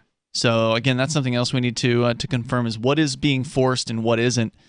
Because that's where the problems are coming in, is if you're using these centralized apps, you have to have like a centralized, Lightning is a centralized system compared to Bitcoin. It uses what they call layer 2 technology, which is on top of the normal Bitcoin transaction network. Because you send it to the Lightning Network, and the Lightning Network sends it somewhere else, right? It's hard to really explain Lightning. I don't want to claim to be an expert at it, but yeah, you do have to put Bitcoin into the Lightning Network in order to use the Lightning Network, and it's very confusing. And Chivo is being run as a centralized app, which is why they're complaining about demand. They're saying, oh, demand's too high. That's why these things aren't working. Well, that's not the way Bitcoin works. Where, when you've got cryptocurrency, there's not just one wallet app. There's dozens of them. You can choose whichever one that you want to. And yeah, the Bitcoin network can get full of transactions, but that's not the problem that they're having in El Salvador. They chose a centralized server to handle all of their country's, Bitcoin transactions through this Chivo app, and what do you know? It's not able to handle it. Yeah, so it makes Bitcoin look bad. I'm not sure about the centralization of the Lightning Network so much. I think there are different. They're not called nodes, but there's different nodes. There are different nodes, and you have to be on the same node or something as somebody else that's doing it or something. You're a crypto guy, and you can't explan it either. Right? Yeah, I think it's sort of like there has to at least be a path along which there are. Yeah, they're called channels. Lightning channels. Yeah, I'm sorry, I don't have all the right technical terms for Lightning, but nobody likes it here. Yeah, I'm not like a fan. I think Chris Reitman's the only person who actually likes Lightning. Yeah, and so part of the problem is that the Lightning network is it doesn't really work that well, but in theory it might work if you do what they probably are doing with the Chivo app. But the problem is that the servers there's one server that all of the users of the Chivo app are connecting to. Yeah. So it ends up being overloaded, so thus the transactions are failing. So in theory, if they scale up those servers, then they will maybe solve that problem. It's 1 month out. How come they haven't done that yet?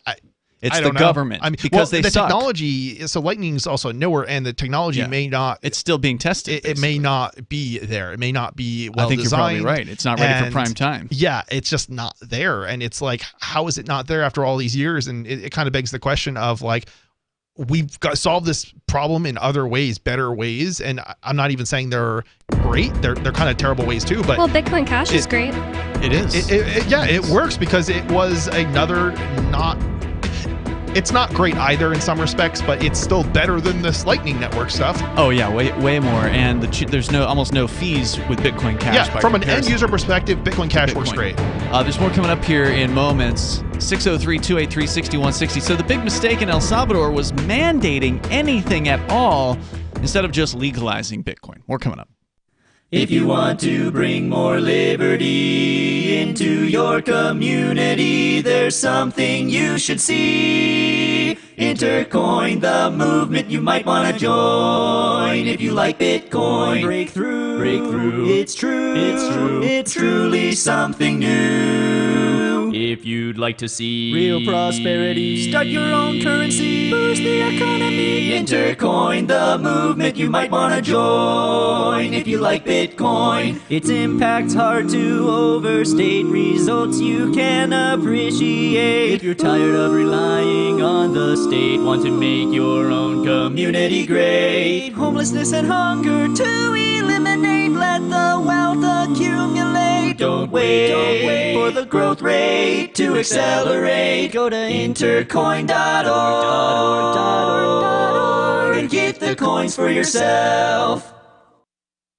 From Feature Story News in Washington, I'm Simon Marks. An historic agreement has been reached by nearly 140 countries to impose a minimum corporate tax rate of 15%. The deal was finalised in Paris at the headquarters of the OECD. FSN's Ross Cullen is in our bureau in the French capital. The G7 and G20 nations started talks in the summer on a deal that would force multinationals to pay tax where they operate and not just where they have their headquarters. Earlier in the week, the French finance minister said that we are 1 millimetre away from a deal. The White House is hailing the agreement, calling it unprecedented. It aims to stop multinationals, among others, from exploiting loopholes to reduce their taxation exposure. There was disappointing news for the White House on the jobs front today. The US economy only added 194,000 new jobs in September. That's much lower than market expectations. From FSN's business desk in New York, Will Denzelo reports. More than 1 million jobs were posted in July, but the surge of the COVID-19 Delta variant has put the brakes on hiring. The unemployment rate fell from 5.2% to 4.8% last month, but there are now more than 3 million fewer people in the labour market than before the pandemic hit. But amid a persistent labour shortage, wages rose sharply again in September and are now up 4.6% year over year. A suicide bomb attack on a mosque in Afghanistan has left more than 50 people dead and raised fears that sectarian conflict is about to return to the country. The bombers targeted minority Shia Muslims attending Friday prayers in the northern city of Kunduz, injuring more than 100. China is warning the US to abandon military relations with Taiwan following the revelation that US troops have been secretly training Taiwanese maritime forces. From FSN's bureau in Washington, Nick Harper reports. Rhetoric has ramped up in recent days. Now, following a report from the Wall Street Journal that around 24 US troops, including Marines, have been training Taiwan's military for more than a year, Beijing is demanding the US break off relations with Taiwan. The Taiwan Relations Act, a more than 40 years defense agreement with the US, sees America sell arms and military hardware to the island. China's fury has also been prompted by the announcement from the US Navy that a submarine in international waters near the South China Sea hit an unknown object. China says the lack of information is irresponsible and is accusing the US of trying to conceal the details of the accident. Two courageous journalists, Maria Ressa of the website Rappler in the Philippines and Dmitry Muratov of the newspaper Novaya Gazeta in Russia, have won the Nobel Peace Prize. The Academy said they represent all journalists defending freedom of expression. From bureaus worldwide, this is FSN. Don't miss a moment of Free Talk Live. Get our archives daily via our podcast at feeds.freetalklive.com.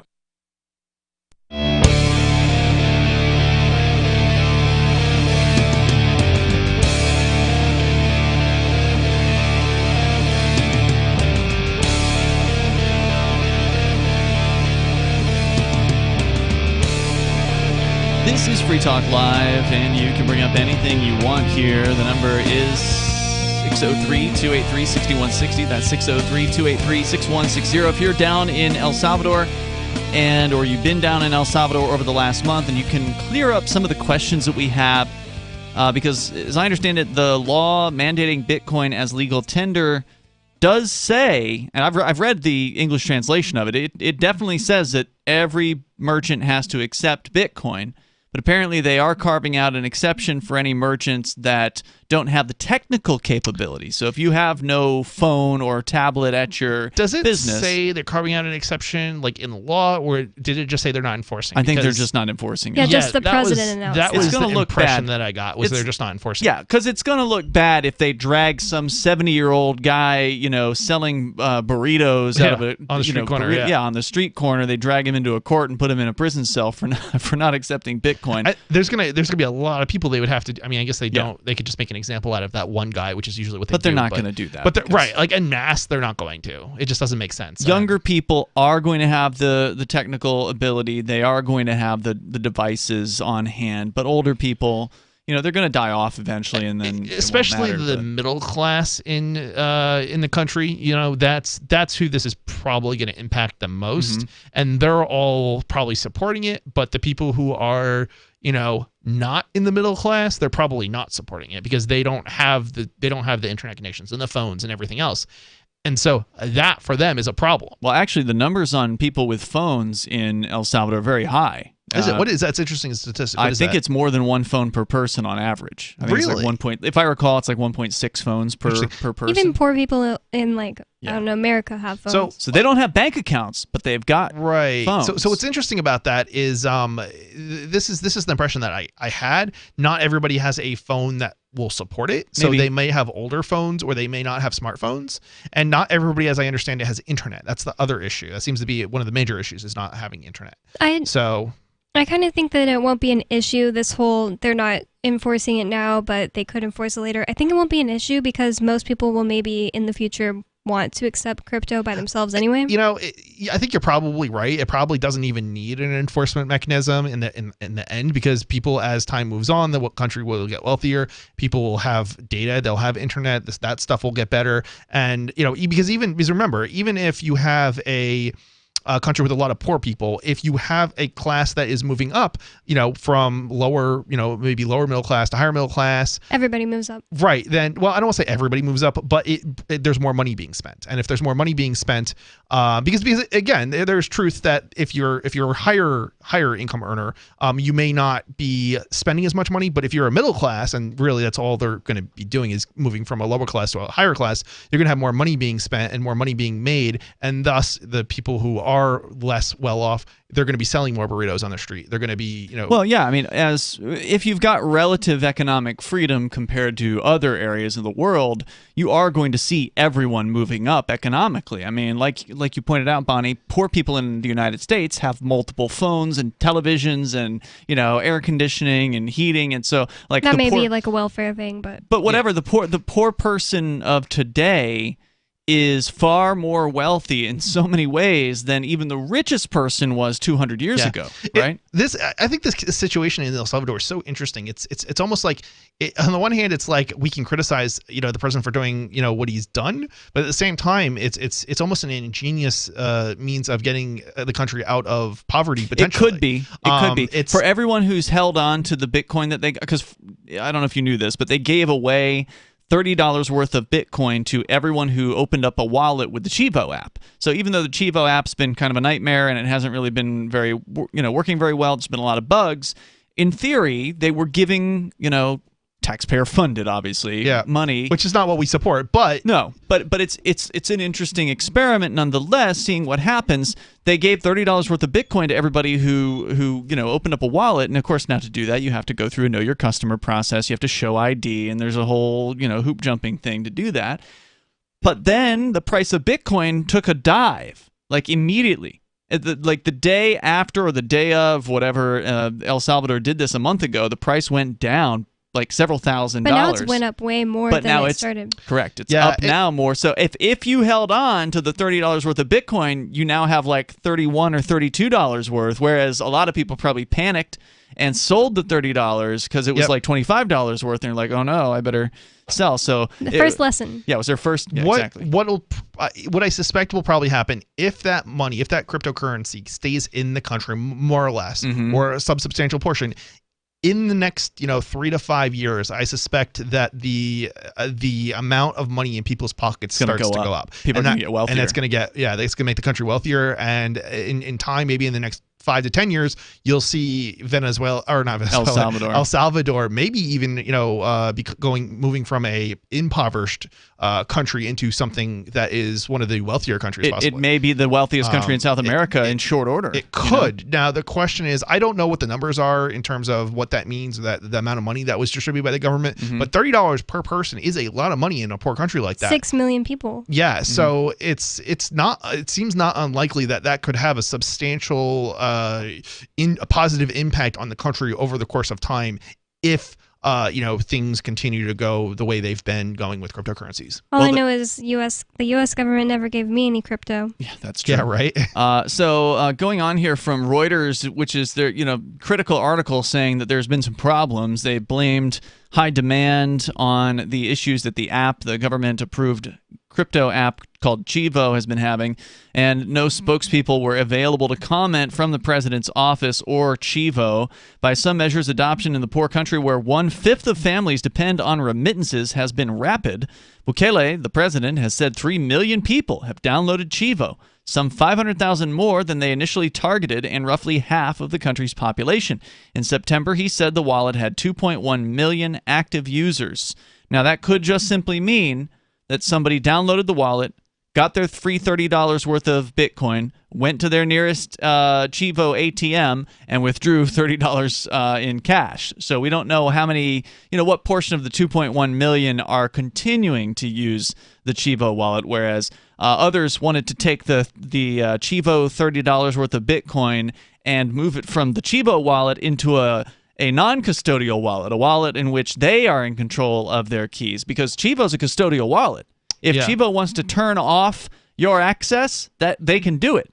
And so apparently what they learned was when they were experimenting with this was that if you got the Chivo wallet free Bitcoin, you had to send it to another Chivo wallet address first, and then you could withdraw it from the Chivo system into a normal Bitcoin wallet. Weird. Interesting. So there was like a restriction on it, but it is possible to get the Bitcoin out. But only that $30, right? Correct. Okay. Yeah. Well, no, you could if you had more than that, like if you had received payments, you could just transfer that transfer out it too. right out. Yeah. But not with the extra step. Not with the first $30 though. Now, the other aspect of this I think that is interesting is that I suspect the people who will be holding onto that crypto are not the people at the bottom, and it's going to be more of the middle class that holds on to it. Right. That's my gut. And what's interesting about that is it potentially could lift people out of poverty, but the way it does it is probably going to be indirectly, which is very interesting, I think, because it's because again, at the end of the day, if somebody gives you $30, and you're super poor, you're going to spend it, right? You're going to spend it on food. But the people who are in the middle class, and I'm not saying there's a huge middle class in this country, in El Salvador, but those who are in the middle class and hold it are the ones who are ultimately, or accept it and hold it, and, even more so, will become super wealthy. 1 month since its launch, 12% of consumers have used the cryptocurrency, according to the Salvadoran Foundation for Economic and Social Development. Quote, since yesterday, and this is the president tweeting recently, since yesterday, Salvadorans are inserting more cash to buy Bitcoin than what they are withdrawing from the Chivo wallet ATMs. Ooh, that's really good. So he claims, this is very surprising so early in the game. So that suggests that if he's telling the truth, and he's a politician, so liars, no reason to believe him, but if he's telling the truth, then that means that El Salvadorans are seeing the potential value for Bitcoin, and they are going and they're making purchases at these various different ATMs. So it's interesting. We'll continue. Kind of makes me want to invest in El Salvador. More thoughts coming up. Email is easy, instant, and free, and that can be real embarrassing. Email lacks the eye contact and body language you get in face-to-face conversation, or the tone of voice and other nuance you hear in a telephone conversation. Email is just words, often few words. We're all smothering in spam, so we often reply in terse fashion that's easy to misunderstand. And email doesn't cost you a postage stamp, and it lacks the deliberation time it'd take to walk to the snail mail box. So it's easy to succumb to the "oh yeah" stimulus response trap. When in doubt, don't snap back at snippy messages you get. You may have mistaken the sender's intent. And unless you're sending AOL to AOL, there's no unsend. For more tips on critical communication skills for the way things are now, hit survivalspeech.com. I'm Holland Cook. Looking for a great real estate investment? Consider New Hampshire, which is ground zero for the Liberty Movement. Your first call should be to Mark Worden from Porcupine Real Estate. He's more than just a real estate agent. He's your New Hampshire concierge. Where are the best places to live? Do you want farm, city, the burbs, or forest? Do you want a duplex or multifamily building so that renters pay your mortgage? There are homes in all price ranges in New Hampshire, and Mark can help with financing too. Invest in Liberty and property. Mark Worden can help. PorcupineRealEstate.com. Tired of cancel culture? Sick of mega tech corporations holding an axe over your head? Join the LRN.FM Matrix chat server. It's self-hosted, so no one else can tell us what to do or say. Don't like the existing channels? You can make your own. You can even connect into some of our channels from other Matrix servers. It's federated. For the full LRN.FM Matrix experience, though, you should join our server via the step-by-step instructions at chat.lrn.fm. chat.lrn.fm. Free Talk Live. We're talking about piracy. The Barbary pirates were attacking American merchant ships and taking the sailors into slavery. Yep. Which is a little worse than conscribing them like England was. England was just making them, do a little bit of work. I mean, it certainly was slavery, but to a much lesser extent. Did they get the doubloons? That's what I want. Avast. When somebody from the Sudan takes you into slavery, you're in slavery. Yeah. I mean, that's slavery in its rawest sense. Mm-hmm. So he sent over the Navy in order, Well, that's the risk you take on the high seas. Trying to think, this famous American pirate, but I can't remember his name offhand. Blackbeard. Now Redbeard. No. Goldbeard. Maroonbeard. Free Talk Live, 7 nights a week from 7 to 10 Eastern, live on the Liberty Radio Network at LRN.FM. Some of you asked, and now we've delivered. LRN.FM's live Keene, New Hampshire studio shows are now streamed in HD on Twitch. Visit our channel at twitch.lrn.fm and give it a follow. If you have Amazon Prime, you get 1 free subscription on Twitch. If you use it on our channel, Twitch will give LRN.FM a monthly piece of your Prime subscription cost. So please watch, follow, share, and subscribe to twitch.lrn.fm. That's twitch.lrn.fm. So you've signed the Shire Society Declaration and are planning your move to New Hampshire to be around more liberty-oriented people. Next, sign up for the Shire Society Forum at forum.shiresociety.com. There are a bunch of people there who are already in the Shire, and they want to meet you. If you're already in the Shire physically, you should also come by the forums. Remember, not everyone uses Facebook. New people are signing up for the Shire Society Forum every month, so drop in and say hello at forum.shiresociety.com. We're still not sure why you'd want to watch, but our video feed is streaming nightly for free at cam.freetalklive.com.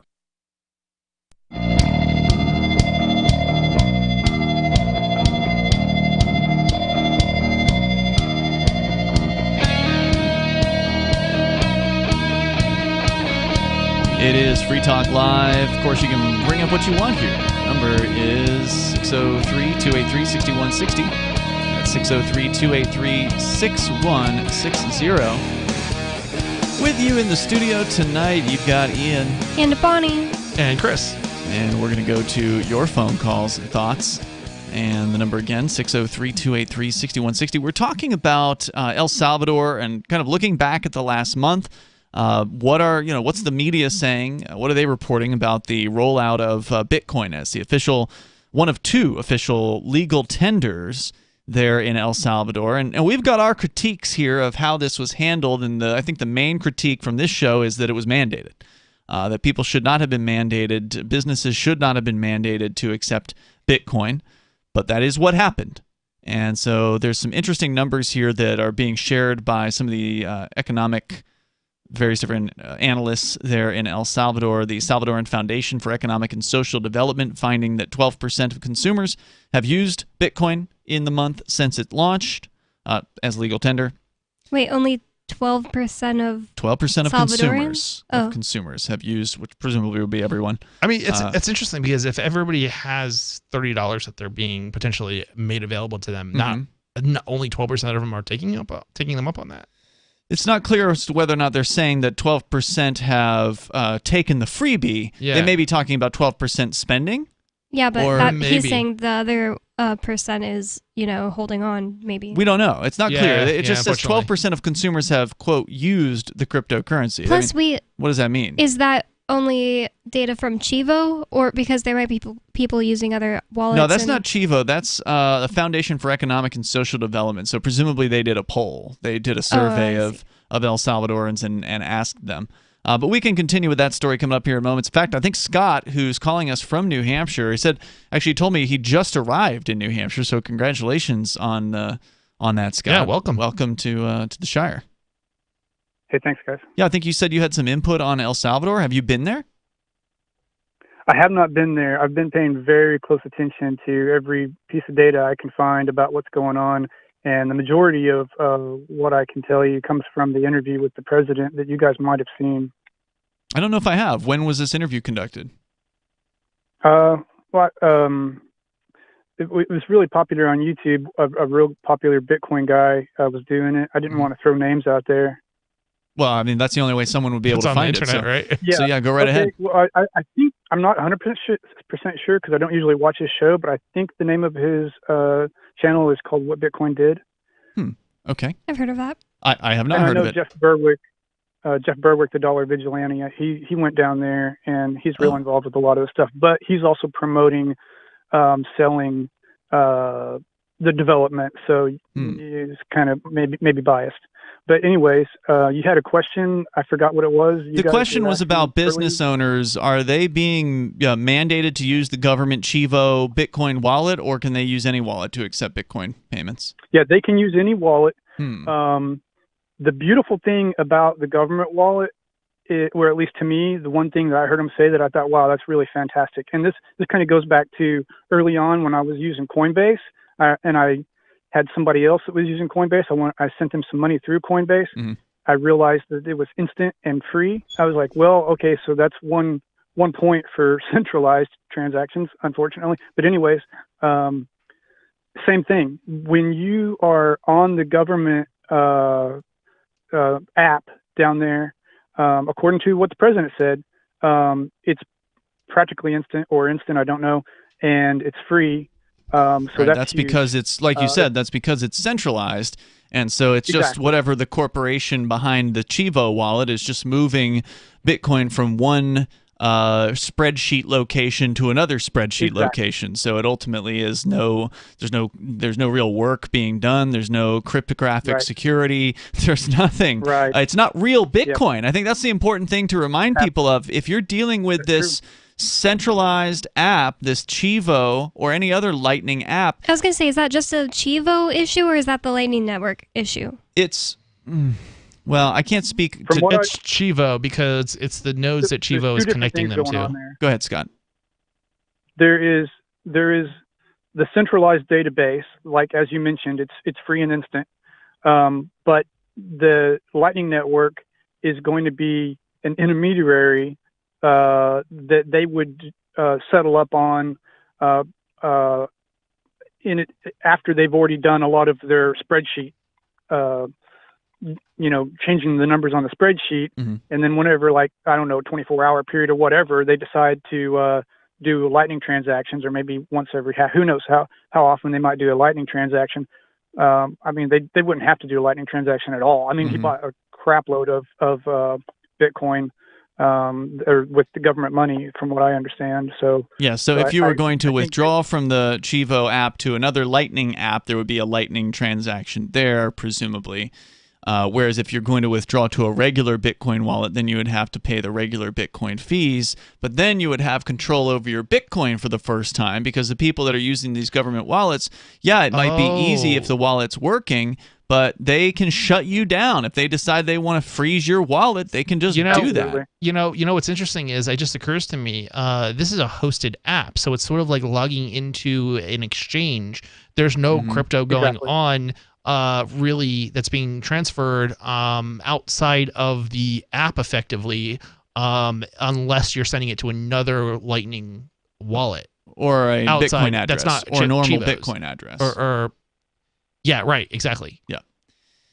Yeah, So- I don't think, as long as you're doing Chivo to Chivo, I don't think you even need to use I don't think the Lightning Network would be involved at all, as far as I know. It sounds like if I understand how this is probably working, it doesn't sound like a real crypto wallet in the first place, but it will allow you to interact with real crypto wallets. In theory, yeah, from what we've heard. Yeah, that's why, and that's the reason why people are having trouble sending it from the Chivo wallet to a third-party Lightning wallet supported wallet. It's because that connection is not working, but the app itself is working to receive crypto and like send it from one wallet to another. Maybe it is, maybe it isn't. I mean, one Chivo wallet. They to were another Chivo wallet. admitting that there were issues with their system because of too much demand. So it could very well be that it's just grinding to a halt completely. You're right. It might be that the app itself is kind of failing. What have you heard about that, Scott? As far as the failures of Chivo, have they been able to scale it up in the last month, or is it still being problematic for people? All I can just speculate that regardless of what problems there are, or the reasons for any problems that there are, the most politically correct response of them to, or the best thing they could say is that there was too much demand. Mm-hmm. That would be their best, response. So I wouldn't because it's a expect hosted them to say wallet. anything other than that. Yeah, and it makes Right, sense when you start talking about hosted wallets, because you still, that is a central piece. It's not Central point of failure. Yeah, it's not, it's funny. It's like, it's not that cryptocurrency or Bitcoin or Lightning Network is not decentralized. It's that the app itself is centralized, that everybody is Which is using. what you'd expect from a government. Right, Hey, right. Scott, so you say you just arrived in New Hampshire. Where'd you come from? And why'd you come here? Oklahoma. I came here just to meet up with you guys. Oh, right on. So Awesome. wait, you didn't make the move? You're just visiting? Well, I've got 55 cars in Oklahoma, so it's, I have multiple homesteads. So developing a homestead here, it sounds like a really great idea. Are you in Keene? No, I arrived at the address that I had for you guys, which is apparently a mailing address. It's a UPS office I found out once I arrived. Okay. Well, if you're in Keene, there's going to be a nightcap tonight. Oh yeah, that's right. Yeah. Let me just see where I am, because 11:59 at night every Friday night. There's an event called Nightcap in Central Square in downtown Keene, New Hampshire. It's been going on since mid-March this year, and it happened 36 weeks in a row last year as basically a protest against the governor's so-called stay-at-home recommendation or order or whatever the hell you want to call it. Mandate. And of course, if you're coming to visit New Hampshire, you always want to check the calendar out. There's a calendar that the Free State Project kind of takes care of, and I've got a quick link that anybody can jot down. It's calendar.shiresociety.com. That'll show you the Free State Project calendar, which has the Keene stuff going on and stuff in Manchester and the Seacoast and the North Country. So there's always like multiple things every single day. You were looking at it the other night, Bonnie. Yeah. There's a lot there, isn't there? And it's calendar. Scott, feel free to email me, Chris@thinkpenguin.com, if you need to hook up with people and stuff. We're always happy to get people hooked You up. can get them in the Matrix. And Yeah, we can get you in some I'm Matrix in rooms. And Manchester. Very good. It's about an hour from Keene, so if you want to come out tonight, figure, Scott, leave thanks by for the 11. thanks for the Absolutely. call tonight, man. I appreciate it. Congrats on coming to New Hampshire, even if it's just to check out the lay of the land and meet people. It's a great experience and good time of the year to be here because it is the leaves. They are changing out the there. weather is so nice right now. Like, Yeah. it's extra nice. It's not too cold, not yet. Yeah, it's not too cold yet. It's awesome. Yeah, but the leaves are changing and they're looking very nice. All right, so more coming up here. 603-283-6160. We got a little bit more about El Salvador and the last month, and then your thoughts are welcome. Breaking weather news. Belize is sunny and around 82 degrees every day this week. What's the forecast for your life? If current politics and economic prospects are cramping your freedom, escape to the tropics. ECI Development has affordable second homes for you to own or rent in Belize and other tropical countries. Places with stable governments and growing economies. Secure your freedom now. To find out more, send an email to ftl@ecidevelopment.com. After a devastating war, the alien visitors were driven back, and their willing human collaborators were left behind to face the music. When Emma Jean Anderson's ex-lover brings her from prison, Nathan Foster and his 14-year-old nephew Ben are tasked with bringing the pair to justice. An easy enough job until they discover something is inside Emma Jean, and the fate of the planet hangs in the balance. The Family Business by Mike Coopery from BaneBooks.com. The new 4th edition of Healing Our World, The Compassion of Libertarianism, will take your understanding of liberty to a deeper level and has over 1,300 updated references, new cartoons, and a foreword by Dr. Ron Paul. With discounts for multiple book purchases, the 4th edition of Healing Our World is a great gift for the liberals, pragmatists, environmentalists, and Christians in your life who think libertarianism is cold-hearted. Get yours today at healing.freetalklive.com and use promo code FTL for a $5 discount. If you want to know the latest about Free Talk Live before we go on the air, all you need to decide is how you want it delivered. It's your choice. Visit news.freetalklive.com to receive our usually weekly news updates by email. Plus, we have a Twitter account at twitter.freetalklive.com, and you can follow us on the decentralized Mastodon platform at toot.freetalklive.com. So please follow us at toot.freetalklive.com and sign up for our emails at news.freetalklive.com. You're listening to the live edition of Free Talk Live. Hour number 3 is next after the news here on the Liberty Radio Network at LRN.FM.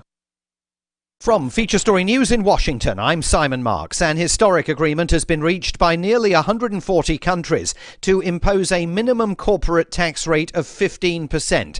The deal was finalised in Paris at the headquarters of the OECD. FSN's Ross Cullen is in our bureau in the French capital. The G7 and G20 nations started talks in the summer on a deal that would force multinationals to pay tax where they operate and not just where they have their headquarters. Earlier in the week, the French finance minister said that we are 1 millimetre away from a deal. The White House is hailing the agreement, calling it unprecedented. It aims to stop multinationals, among others, from exploiting loopholes to reduce their taxation exposure.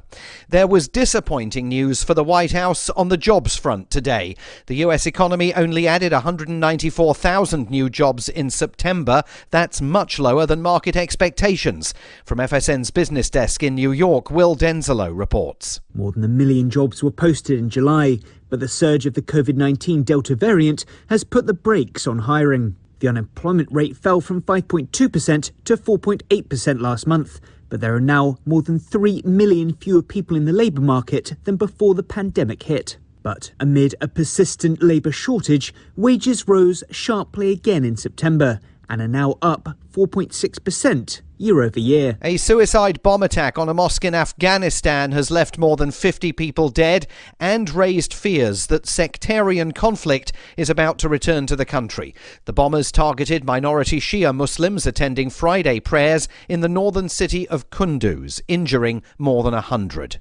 China is warning the US to abandon military relations with Taiwan following the revelation that US troops have been secretly training Taiwanese maritime forces. From FSN's bureau in Washington, Nick Harper reports. Rhetoric has ramped up in recent days. Now, following a report from the Wall Street Journal that around 24 US troops, including Marines, have been training Taiwan's military for more than a year, Beijing is demanding the US break off relations with Taiwan.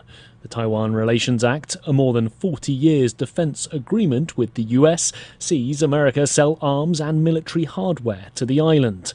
China's fury has also been prompted by the announcement from the US Navy that a submarine in international waters near the South China Sea hit an unknown object.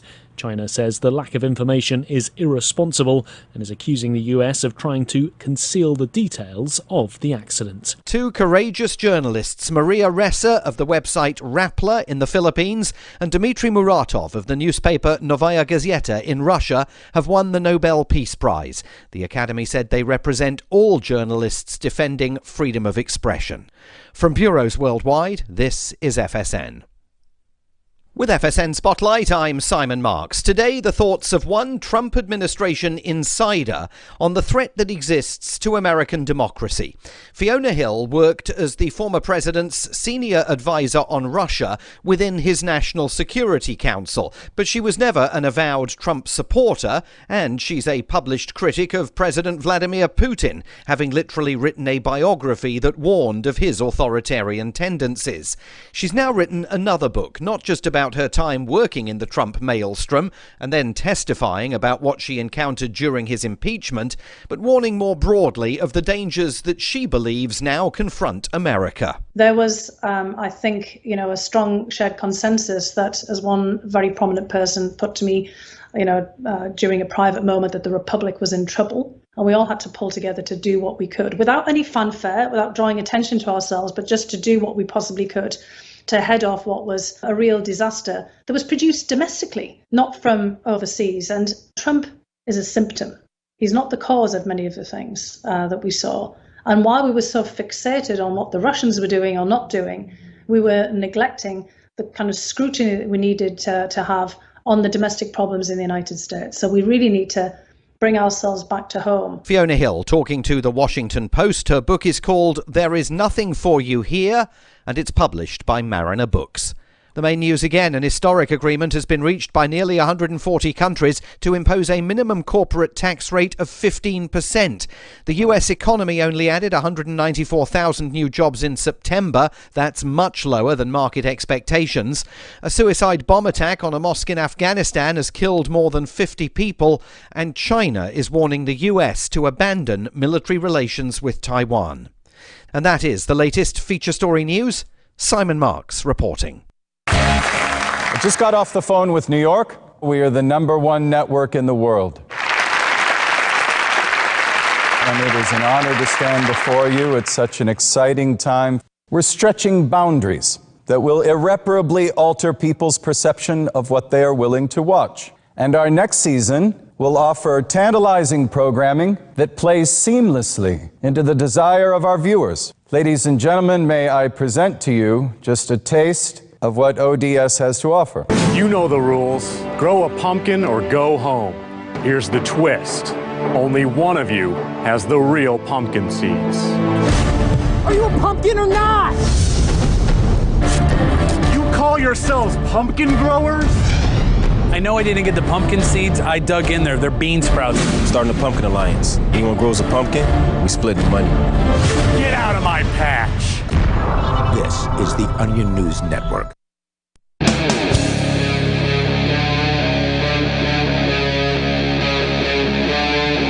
Free Talk Live.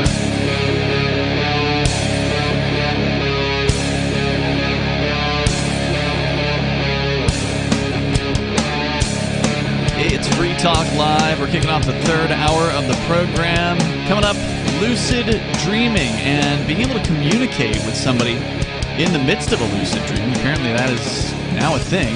Bonnie's going to tell us about it coming up here in a bit. And with you tonight, it is Ian. It's Bonnie.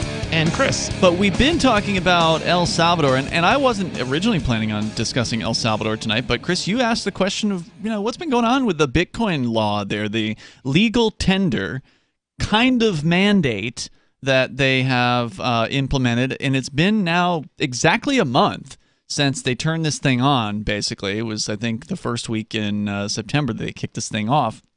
And we're looking here at, some reports on the last month and what it's like. There apparently are, according to the Salvadoran Foundation for Economic and Social Development, 12% of consumers report having actually used the cryptocurrency, while the president of the country is claiming that more than 3 million people have downloaded Chivo, and that's roughly half of the country's population. So Chivo is the app, the government official Bitcoin app that also apparently does dollars, so it's like a dual-purpose app. So if 3 million people have downloaded the app and they're giving $30 worth of Bitcoin to anybody that downloads the app, if they are actual, like, El Salvadoran, they have to go through a Know Your Customer process. Although I heard that getting through the Know Your Customer process was trivial, like that you could fool the system or whatever. So there's probably... Oh, that must be the stolen identity thing Yeah, they were talking about. I don't know how easy. I heard reports that it was actually fairly easy to totally fool this thing. So that like when it asked you for taking a picture of yourself, you could take a picture of anything basically. Yeah, and that would get you past it. It's actually interesting because a lot of these countries don't have, and again, I don't know about El Salvador specifically, but a lot of these poor countries don't actually have very good identification, or most of the people lack identification. So it's kind of interesting. How did they determine whether you're a real deal or not? Somebody was an El Salvador, actually an SL. Right. I don't know what they call SL people in El Salvador. Salvadoran. So what? Just without the L. Salvador. So what percentage of the 3 million downloads were scammers that were trying to fake, IDs or whatever? It'd be so funny if they didn't have any actual criteria for what the picture looked like, and everybody was just taking a picture of themselves expecting that it scanned it and it didn't do anything like that. Well, that's what I'd heard. Fake security. Wow. Yeah, that's what I'd heard. I'd heard that you could just take a picture of a tree or something and then it, get past the photos. That's so funny. So I don't know if they had an automated system that was approving it or what, but the foundation polled 233 countries. This is the Salvadoran Foundation for Economic and Social Development. 233 companies across different sectors in El Salvador, and found that overall use of Bitcoin was still low, with 93% of companies reporting no Bitcoin payments made in the first month of Bitcoin as legal tender.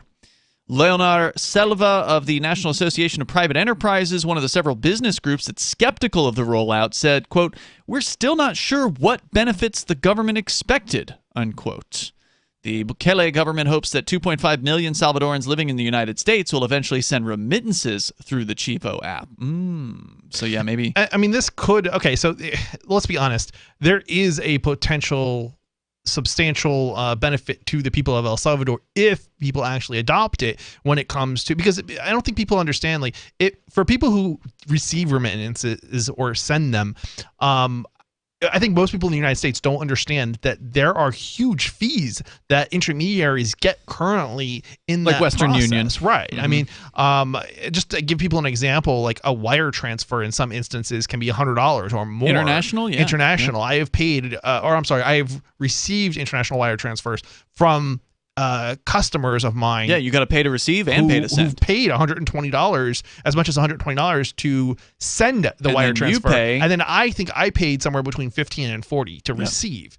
And the crazy thing on that was on like maybe a $200 transaction. So almost doubling it. Yeah, it is crazy. Yeah. So and you have to understand that these people who are sending money back to El Salvador, they're not necessarily themselves making, tons of money. We're talking about people who are working as cooks and things, and sending bus money boys back to their families, and then sending busboys. That's what you're getting, because at the end of the day, most of the countries, and I don't know specifically about El Salvador, but a lot of these countries these people don't have a huge,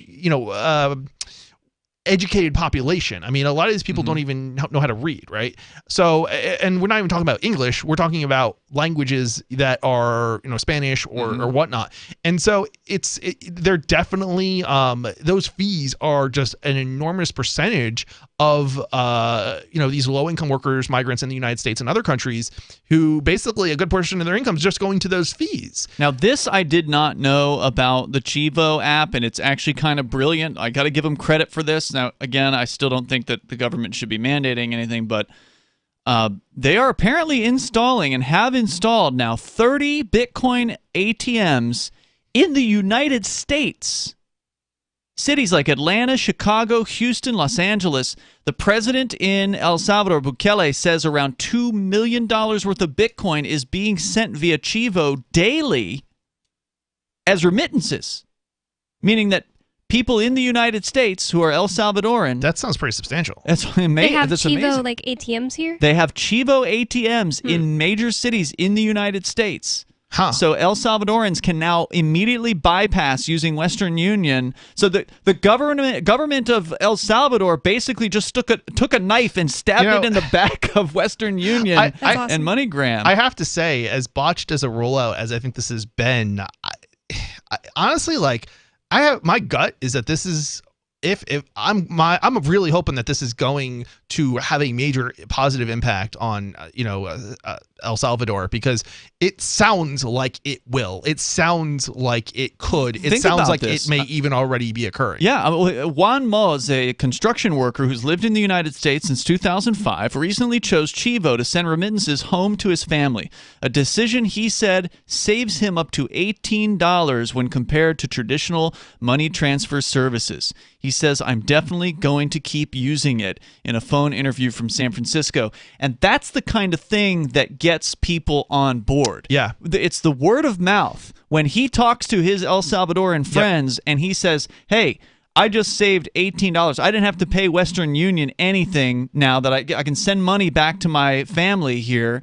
And then they can go to the Chivo ATM in their town or just spend the Bitcoin directly. Right. And I think part of the problem, was, and this was pointed out too, is that there was an education part of the whole Chivo app, and I think that failed miserably.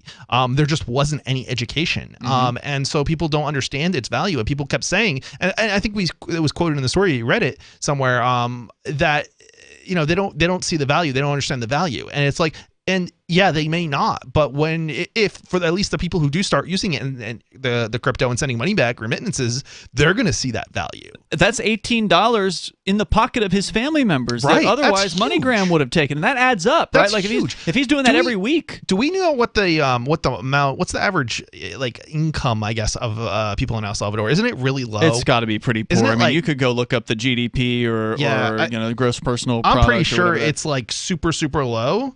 If I'm not mistaken, it's one of the poorer countries in the world. But I mean, think about it. You got 52 weeks in a year. Let's just presume he's doing this weekly. I mean, that's $1,000. Probably is doing it weekly because people who don't make a lot of money to begin with, they tend to do things as often as they can. Yeah. So I mean, that's roughly $1,000 that MoneyGram would normally take. That would then end up in the hands of his family members.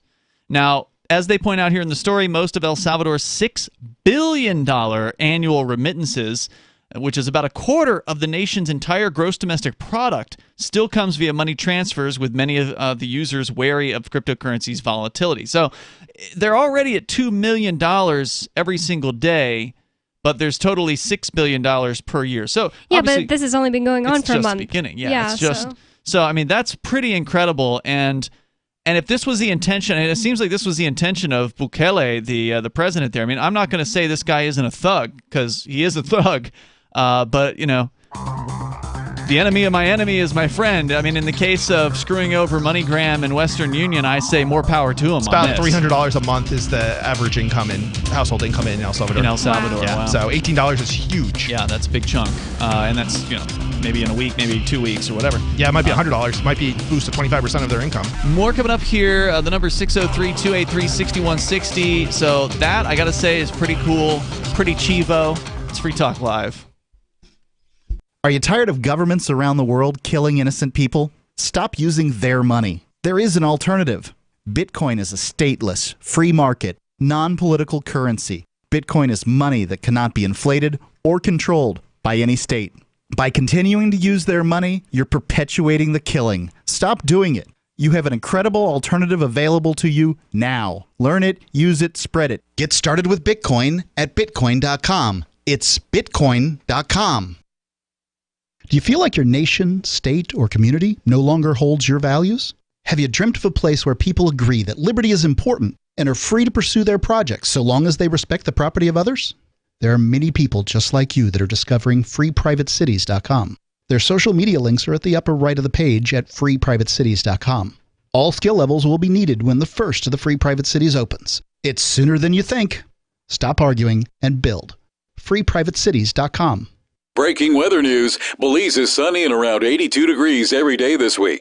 What's the forecast for your life? If current politics and economic prospects are cramping your freedom, escape to the tropics. ECI Development has affordable second homes for you to own or rent in Belize and other tropical countries. Places with stable governments and growing economies. Secure your freedom now. To find out more, send an email to ftl@ecidevelopment.com. When a lunar observatory detects a radio broadcast originating from Proxima Centauri, the nations of Earth discover their first contact with an alien race may also be their last. With the Proximans facing an extinction-level disaster, Earth must choose between sending a ship on a multi-year journey or allowing nature to take its course. Saving Proxima, a hard science fiction thriller by Travis S. Taylor and Les Johnson from BaneBooks.com. Hi, I'm Derek J. I don't want a politician to represent me.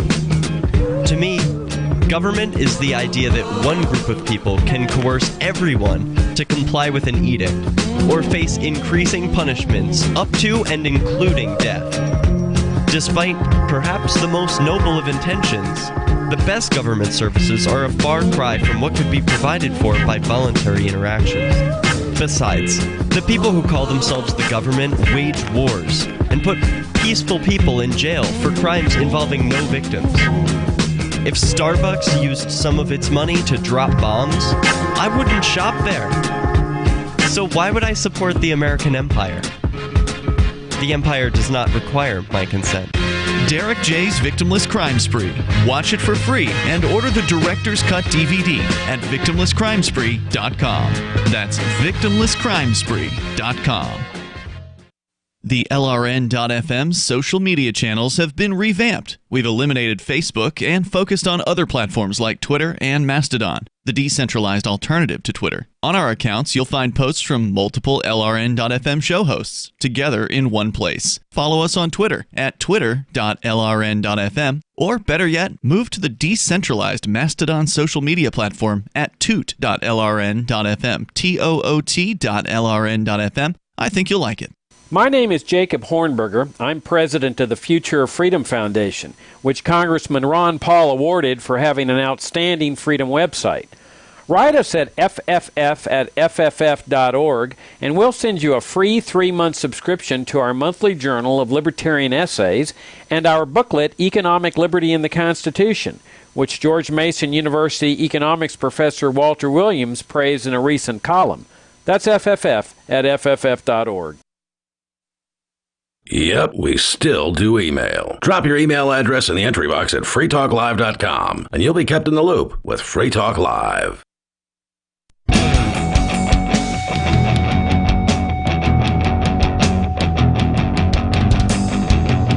This is Free Talk Live, and the phones here are open if you want to join us. Whether you've got thoughts on El Salvador, which is this mixed bag of sort of emotions for me. Like, on one hand, I'm completely against mandating Bitcoin acceptance, so I'm not okay with that. But on the other hand, I just discovered that they are basically screwing over, the government of El Salvador is giving their citizens a path, encouraging essentially them to use Bitcoin for remittances, which we've been saying on the air for a long time. Like, one of the great things about Bitcoin is that it puts money, the power of money, into the hands of the individual, that it takes it, in theory, out of the hands of governments and banks and puts it into the hands of the individual, which means that you can bypass the banks, you can bypass the Western Unions, you can bypass the MoneyGrams of the world, and you can just send value directly to the person that you care about, wherever it is they happen to be on the planet. So it's an incredible, empowering tool, especially for the unbanked. And the unbanked are a huge chunk of the El Salvadoran population. Yep. You know, there's an interesting thought experiment. I don't know if that's quite the right word, but which would you rather have?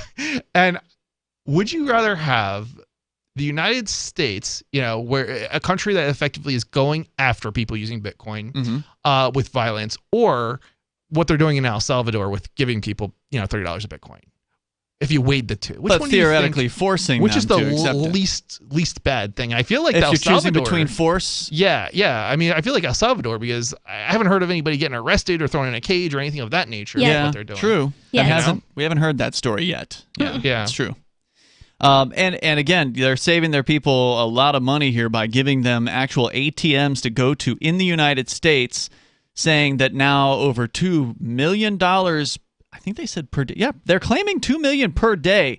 Now, he's not clear saying whether or not the $2 million is being sent internally within El Salvador or that it's all coming from outside of El Salvador. So it's not really clear what the 2 million number is applied to. The claim is 2 million is being sent via Chivo daily, but it's in the paragraph about the ATMs in the United States that are allowing El Salvadorans to easily send Bitcoin via Chivo to people down in El Salvador. So, I mean, if it's 2 million per day, they need to hit, according to the calculations here, in order to hit 6 billion per day or per year, they have to do 16.4 million per day. So, I mean, after 1 month, if it's 2 million per day, that's a damn good start. It's going to be really interesting to look at this a year from now and see what's going on.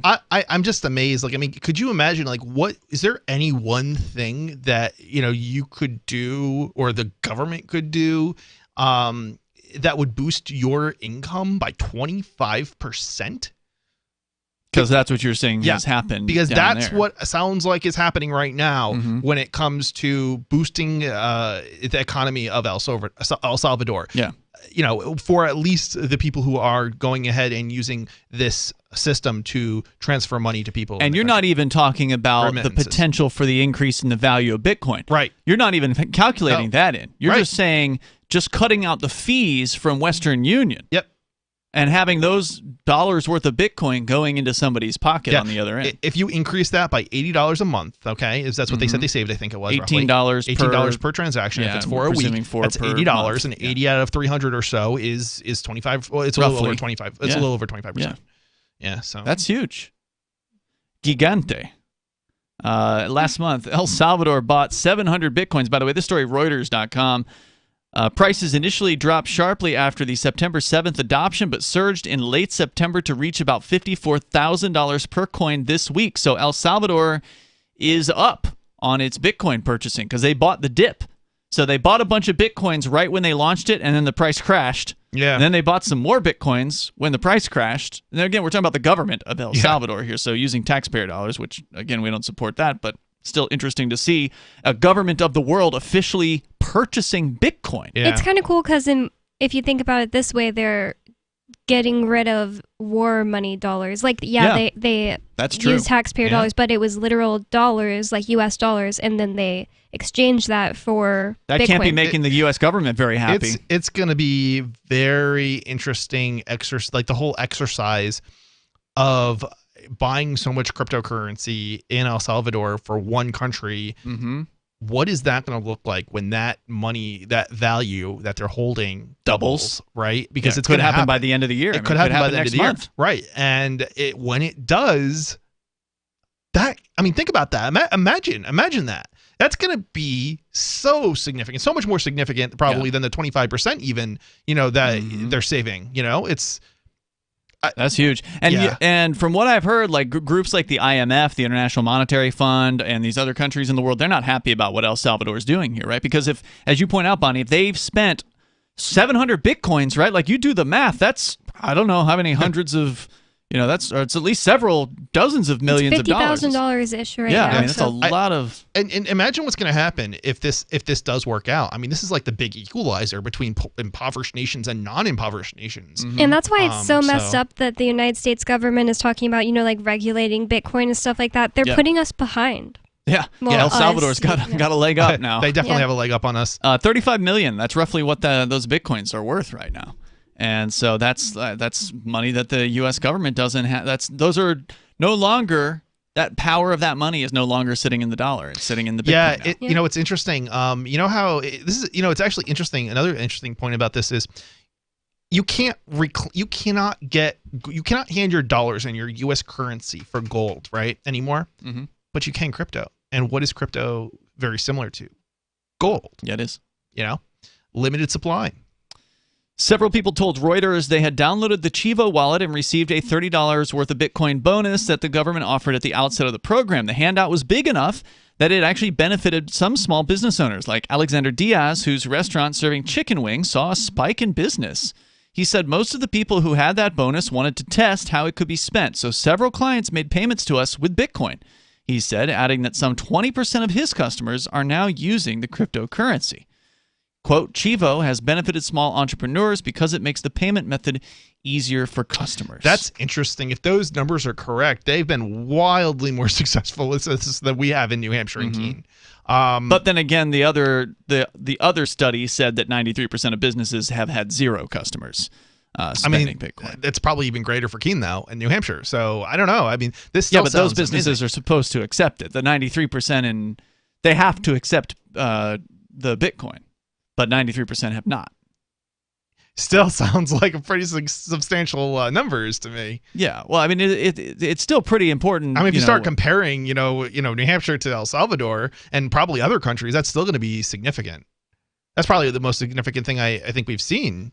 Yeah, and maybe they're more likely to benefit a local business than they are a corporate business. Maybe somebody with Bitcoin is more likely to spend it at somebody that they already know. They're going to take, if all they got is $30 worth of Bitcoin and they want to test it, are they going to go to the mega grocery store or are they going to go to the local chicken wings place? Yeah. So and it's probably, there's probably a disproportionate, again, this is probably also disproportionate. You probably have a middle class that's, seeing more of that, that free crypto money.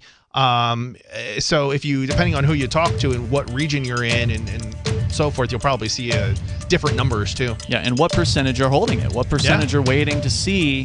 They've heard about Bitcoin, but they've never gone and bothered to get any, but now it was just dropped in their lap. So maybe they're just going to hold on and wait and see what happens. The number here is 603-283-6160, 603-283-6160. Your calls and thoughts are welcome here on Free Talk Live.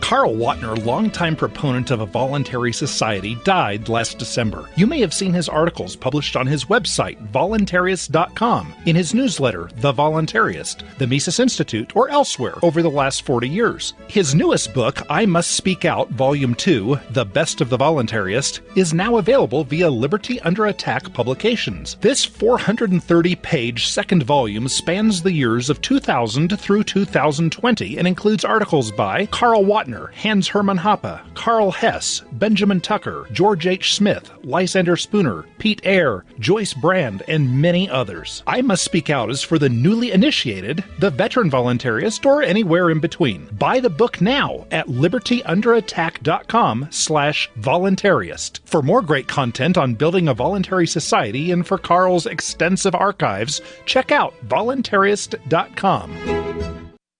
From Feature Story News in Washington, I'm Simon Marks. An historic agreement has been reached by nearly 140 countries to impose a minimum corporate tax rate of 15%. The deal was finalised in Paris at the headquarters of the OECD. FSN's Ross Cullen is in our bureau in the French capital. The G7 and G20 nations started talks in the summer on a deal that would force multinationals to pay tax where they operate and not just where they have their headquarters. Earlier in the week, the French finance minister said that we are 1 millimetre away from a deal. The White House is hailing the agreement, calling it unprecedented. It aims to stop multinationals, among others, from exploiting loopholes to reduce their taxation exposure. There was disappointing news for the White House on the jobs front today. The US economy only added 194,000 new jobs in September. That's much lower than market expectations. From FSN's business desk in New York, Will Denzelo reports.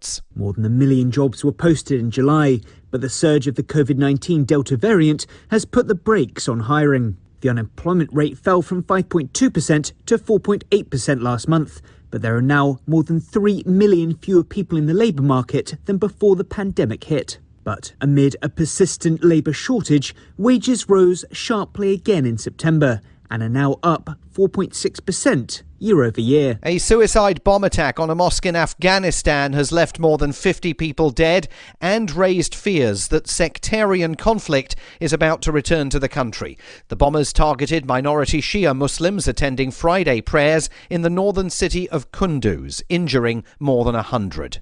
China is warning the US to abandon military relations with Taiwan following the revelation that US troops have been secretly training Taiwanese maritime forces. From FSN's bureau in Washington, Nick Harper reports. Rhetoric has ramped up in recent days. Now, following a report from the Wall Street Journal that around 24 US troops, including Marines, have been training Taiwan's military for more than a year, Beijing is demanding the US break off relations with Taiwan. The Taiwan Relations Act, a more than 40 years defense agreement with the US, sees America sell arms and military hardware to the island. China's fury has also been prompted by the announcement from the US Navy that a submarine in international waters near the South China Sea hit an unknown object.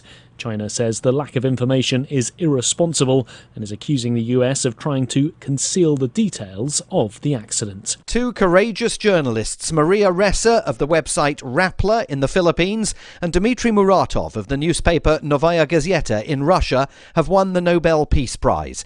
The Academy said they represent all journalists defending freedom of expression. From bureaus worldwide, this is FSN. Got Telegram? You can follow our channel there and discuss show prep with other listeners at telegram.freetalklive.com.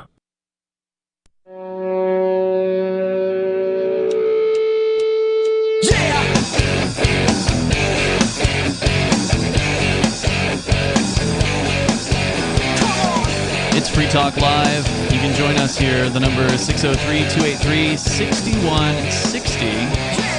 That's 603-283-6160. Bring up whatever happens to be on your mind. And in the studio tonight, it's Ian. It's Bonnie. And Chris. Arya and Conan are idiots. And they're going to prove it on October 12th. That's this coming Tuesday night at 10:30 Eastern Time. What are they going to do? They have hot peppers that they are going to eat on camera on a special episode of Freer Talk Live. That is our after show that, honestly, we haven't done for months. I don't remember. I think we did one some point after I got out of jail, but it was... Me, you, and Arya. Yeah, it was this summer, and we haven't done one since then. So we needed a good excuse to do it, and Arya and Conan choosing to torture themselves for your entertainment. They're going to eat hot peppers progressively. So starting with something weak like a jalapeno and moving all the way up to the Carolina. I mean, is this actually going to be a show? Because Yes. I imagine after a certain number of hot peppers, you're not going to be able to speak anymore. They will probably not be able to easily speak. That's why Ian's going to be on. There's going to be ice cream and whatever else going into their mouth. They will have that, yes. And stuff in your mouth doesn't make for good radio. It won't be radio. It'll be internet. So it doesn't matter. We can have dead air of just them. I guess, pain. but I'm still wondering fine. how much of a show is this actually going to be. Maybe in the beginning you'll be able It'll to be get a a few words show out. because you don't have to have. It's the internet, so it doesn't matter if there's dead air. So if it's just half a minute of somebody in pure pain on video, then it's on video. So people. Where can somebody go to see it? They can watch it on our Odyssey stream, which will be at video.freetalklive.com. And that'll be available again after 10:30 p.m. Eastern. But I didn't mention the highest level pepper that they're going to eat, which is the Carolina Reaper, which is apparently the hottest pepper in the world. Ouch! They Terrifying. are going to eat that. I think they've got habanero, and then they've got ghost pepper, and then Carolina Reaper. So it's going to go, I think, jalapeno, habanero. There might be something between jalapeno and habanero. I'm not sure, but jalapeno, habanero, ghost pepper, Carolina Reaper. I didn't think their judgment was that bad, but I'm beginning to question it now. And Conan grew them, which is pretty cool. Yeah, Conan has produced these locally, and you can go to, again, it's video.freetalklive.com. You'll be able to see it on our Odyssey channel at 10:30 p.m.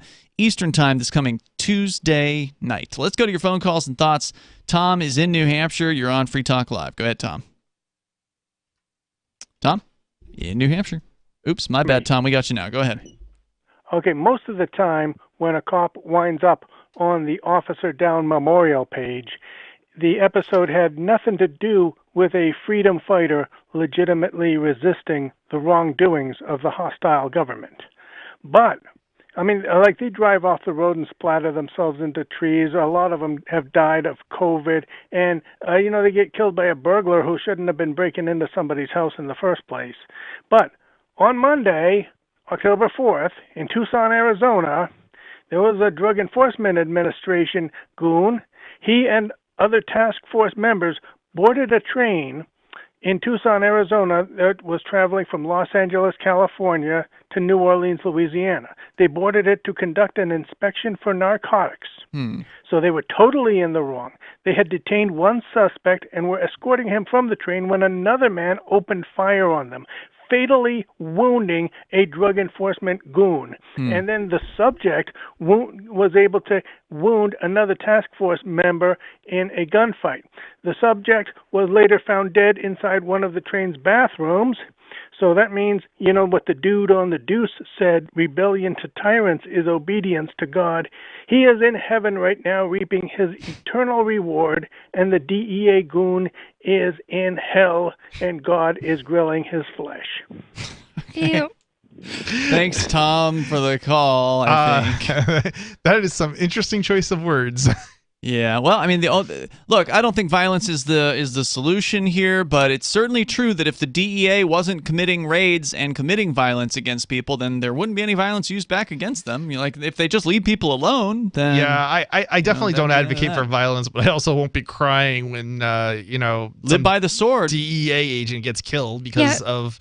their own poor behavior. If there weren't DEA agents going out and busting people, there would just be stores where people bought drugs. Yeah, I mean, safely. They're literally drugs. Creating the violent situation in which exists because of can't really shed any tears for him. Right. There's no. I mean, without the government, selling and buying drugs would be no different than any other product that you sell or buy. Right. So continuing here, 603-283-6160, and maybe someday we will see a world where drugs are legal, where you don't have to beg government permission to go into the...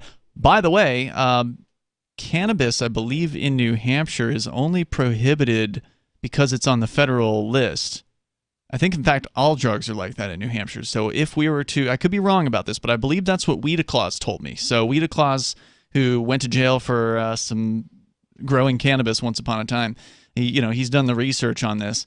If we were to, or when we secede from the United States, that may by default legalize all drugs in New Hampshire. I think you're right. I think that may be the case because I think they just simply adopt the federal drug list. Right. Basically, whatever the feds say is illegal in New Hampshire. And similarly with the minimum wage in New Hampshire.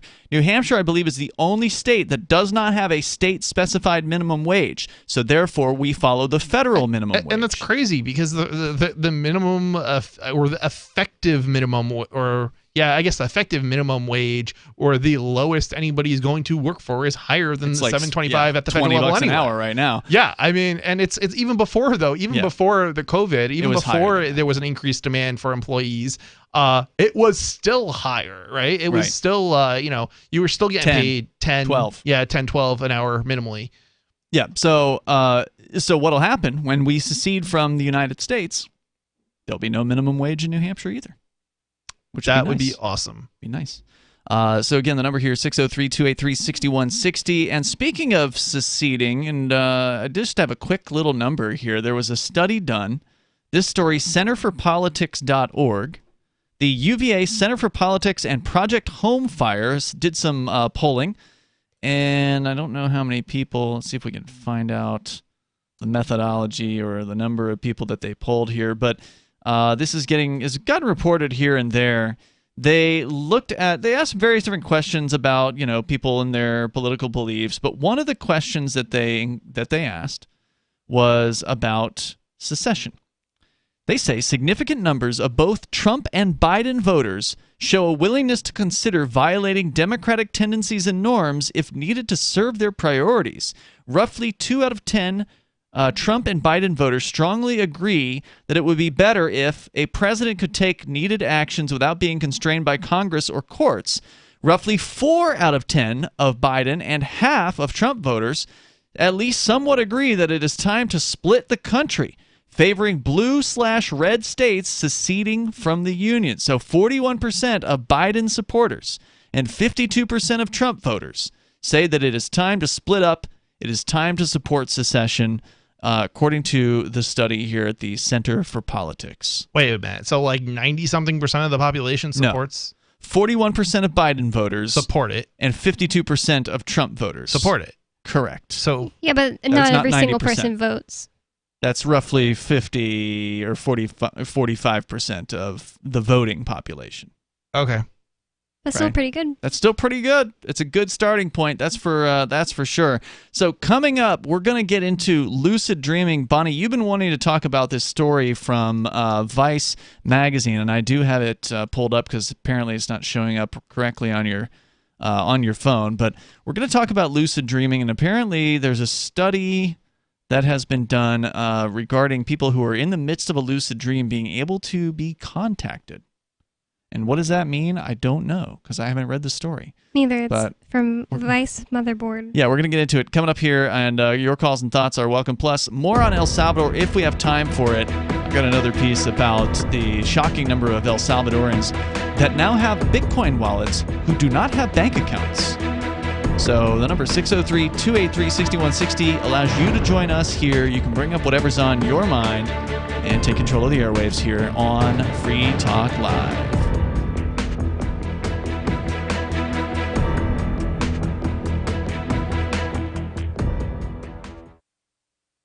On Free Talk Live, we're bringing people to the ideas of liberty every day. From wrestling superstars like Glenn Jacobs. You guys really are having an impact, I believe. Like I said, a lot of where I am now is due to listening to Free Talk Live. You changed my mind on some very important issues years ago. To random people tuning in on the radio. I was kind of stuck in the left-right paradigm. I heard your show by chance on a Saturday night.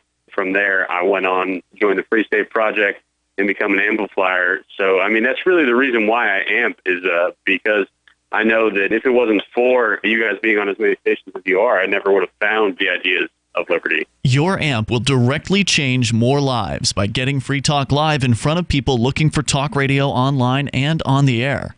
When you amp Free Talk Live, you get perks like access to the AMP-only Facebook group and AMP podcast. Visit amp.freetalklive.com. Is oral health important to you? If you don't like your own teeth, fresh breath, or kissing people, then by all means, stop listening. Several years ago, I met Jessica Armand, founder and CEO of My Magic Mud, and I became passionate about the product that she created and never want to live without it. It's clinically proven to whiten teeth, but I find it does much more. They want you to love My Magic Mud as much as I do, so they're giving you a money-back guarantee plus 20% off. Go to mymagicmud.com and use coupon code FTL20 at checkout. mymagicmud.com, FTL20. There are lots of ways to listen to Free Talk Live. Our podcast has been around since podcasts began, and now the FTL feed is loaded with content besides our full show archives. Did you know that we make it easy for you to customize your podcast subscriptions? We have different feeds, one that includes only our full shows, one with just the Daily Digest, and our main feed that includes everything. You decide what you listen to. It's quick and easy to customize your feeds at feeds.freetalklive.com. That's feeds.freetalklive.com.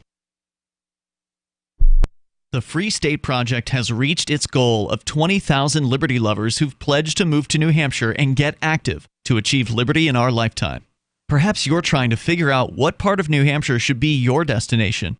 If so, consider Keene. You'll find more than 150 reasons to move to Keene at move.freekeene.com. Keene is famous for its historic, publicity-generating activism, as well as being the liberty media capital of the world. It's home to freekeene.com, New Hampshire's destination for liberty activism, news, and opinion. For years, we've been compiling over 150 reasons to move to Keene at move.freekeene.com, where you'll learn about some of what's happening here and what makes Keene a great place to live. If you love liberty, you'll probably enjoy anywhere you end up in the Shire. But do your due diligence first. Please visit move.freekeene.com for the full list of over 150 reasons to move to Keene. That's move.freekeene.com.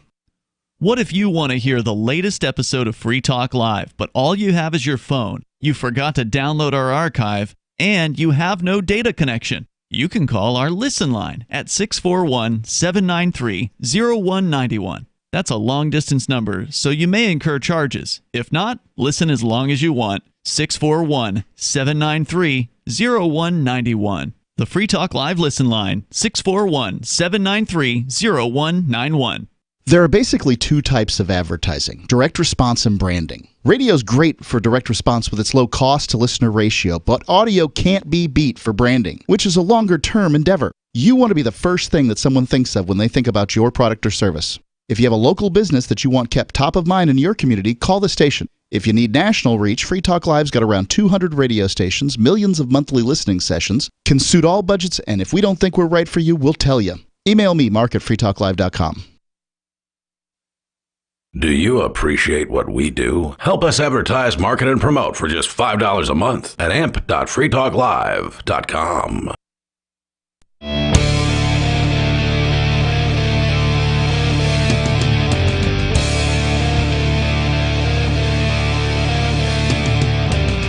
This is Free Talk Live, and of course you can bring up whatever you want. Even in these remaining moments, we have enough time for you if you dial in at 603-283-6160. That's 603-283-6160. With you in the studio tonight, it's Ian. It's Bonnie. And Chris. So have you guys had lucid dreams in the past? Only accidentally. Yes. You don't have to tell me what it was. I mean, I couldn't tell you what my lucid dreams were. I know I've had them on occasion, but it's a rare occasion that it does happen. Really? What, does that happen often to you? Yeah, I feel like, yeah. Yeah, really? Yeah. Wow. That's interesting. That's pretty cool. What do you do when you realize you can control your dream? I mean, once you recognize that you're in a dream, I don't know. I mean, it kind of depends. Like, I don't know if. So I don't know if I can always control it, but I can frequently. I mean, sometimes I can, but I frequently will recognize that I'm in a dream. Cool. That technically, if you can recognize you're in a dream, then in theory you should be able to, decide what to do. Yeah, well, I can, but like if you kind of gotta concentrate because otherwise your surroundings change on you. Yeah, right? that's so true. So if I realize I'm in a dream and I want to do it, it's sometimes it's hard to hold together. So you gotta like stay focused, and if you let go of whatever you're looking at or whatnot, it's going to go away. Yeah. So you can't go and try and go into another room and then come back. Otherwise, it will be like you just. And then you'll forget was in that there you were won't be there dreaming. anymore. Yeah. Because the subject changes, you forget that you're dreaming. That's what usually happens. I don't usually forget that I'm dreaming. Usually, actually, the thing that bothers me or annoys the heck out of me is that I wake up from the dream. That'll happen too. Yeah. And it's terrible because it's like it's so much fun being in a dream. Like where you are conscious of it and everything. The main lucid dreams I've had have been I didn't really know that I was dreaming. I just suddenly knew I could control what was going on, and I started doing something like flying or wanting to jump into a pool, just something fun like that. But I don't necessarily even know I'm dreaming. Like I just am like, oh, I'm flying and this is normal. Let me fly over here. And I'm controlling it, but not really.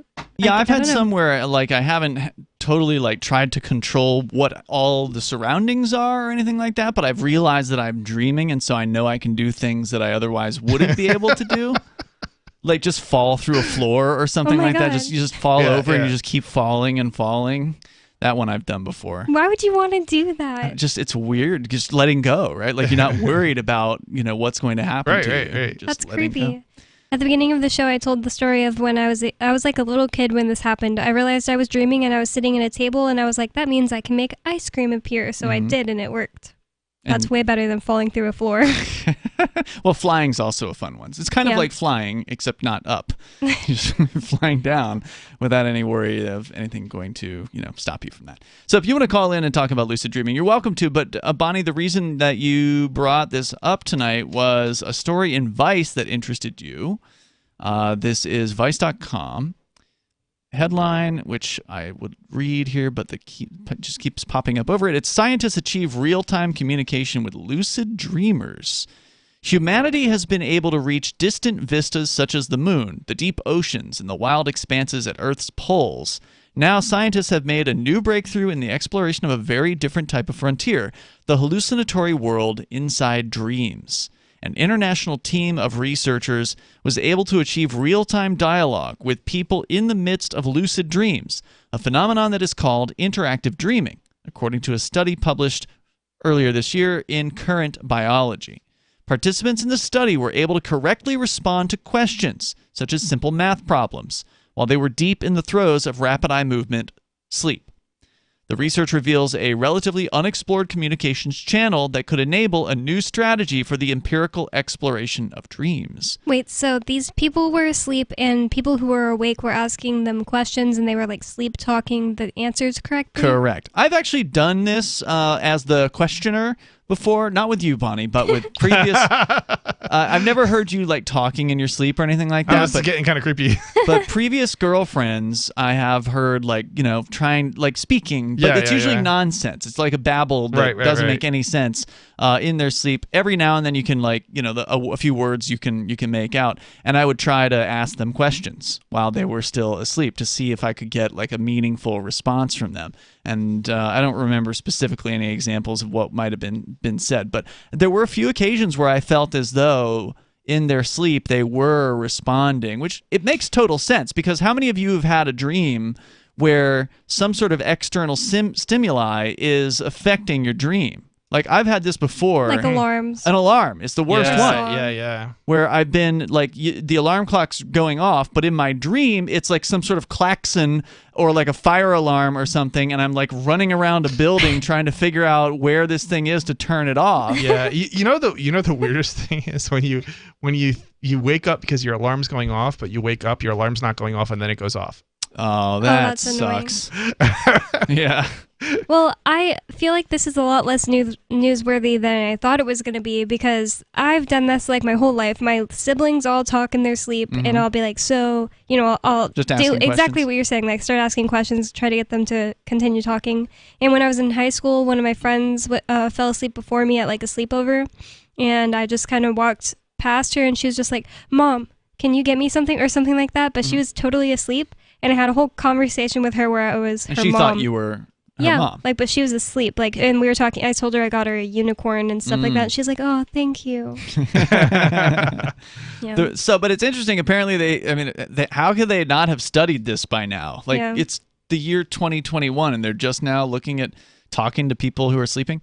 The research reveals a relatively unexplored communications channel that could enable a new strategy for the empirical exploration of dreams, according to the study. Quote, there are studies of lucid dreamers communicating out of dreams and also remembering to do tasks, said a PhD student at Northwestern University, Karen Concoli, in the call that they interviewed her with, quote, but there's a fairly limited amount of research on the stimuli going into lucid dreams. One thing that surprised us is you could just say a sentence to somebody and they could understand it just as it actually is. Well, didn't we hear recently that Aria, our co-host, had set up some cameras because she found out she's a sleepwalker. And so she set up cameras in her room to record, whatever things she's doing. And I guess one night she got up and encountered her roommate. And I don't know what he said to her. He said, "Are you okay, Aria?" Because she came into his room like half naked. And she responded, right? She said, "Shut up," in his name. She said, "Shut up, Mikey." And so, like, that was an interaction with somebody who was technically asleep. I'm gonna put a lock on my door. She didn't remember it, right? Like, he had to tell her about it. Like a week later or something. Yeah.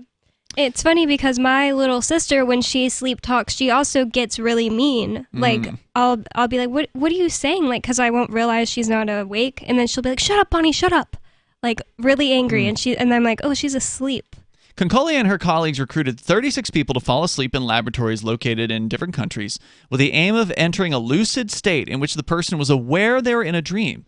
The study included several experienced lucid dreamers, including one individual with narcolepsy, as well as people who were less familiar with this type of dream. The researchers verified participants had entered REM sleep by placing electrodes next to their eyes, on their scalps, and chins. By measuring activity such as brain waves and eyeball movements, sleep experts can determine if a person has entered the deep sleep state.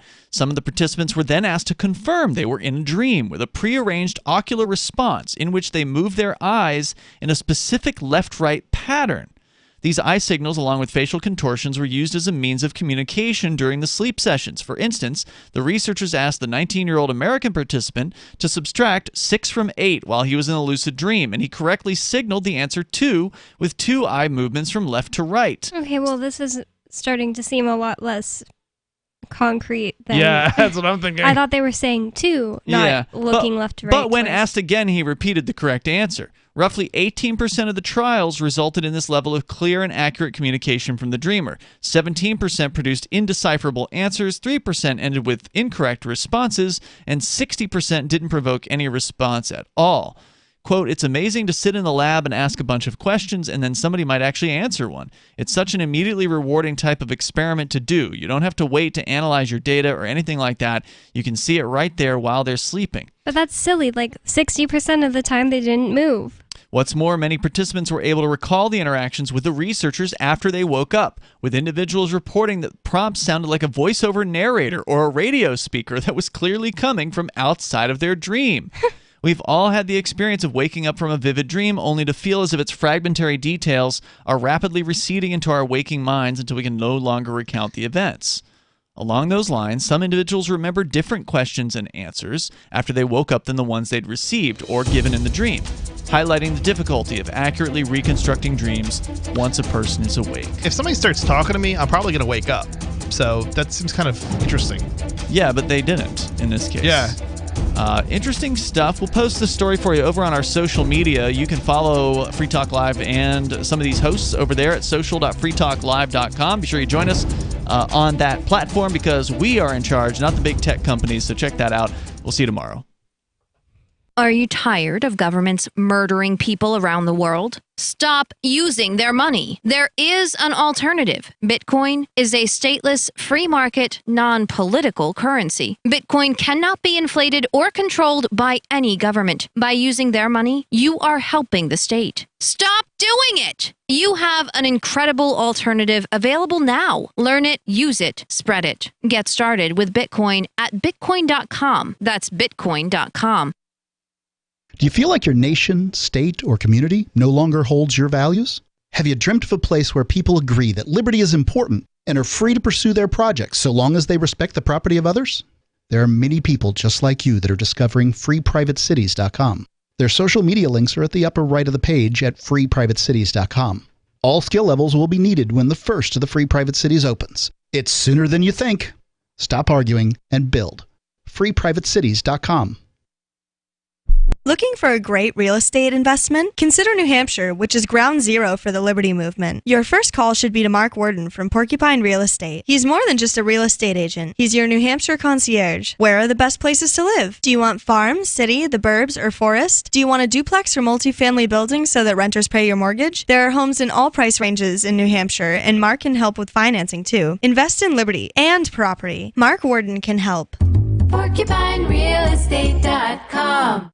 Tired of cancel culture? Sick of mega tech corporations holding an axe over your head? Join the LRN.FM Matrix chat server. It's self-hosted, so no one else can tell us what to do or say. Don't like the existing channels? You can make your own. You can even connect into some of our channels from other Matrix servers. It's federated. For the full LRN.FM Matrix experience, though, you should join our server via the step-by-step instructions at chat.lrn.fm.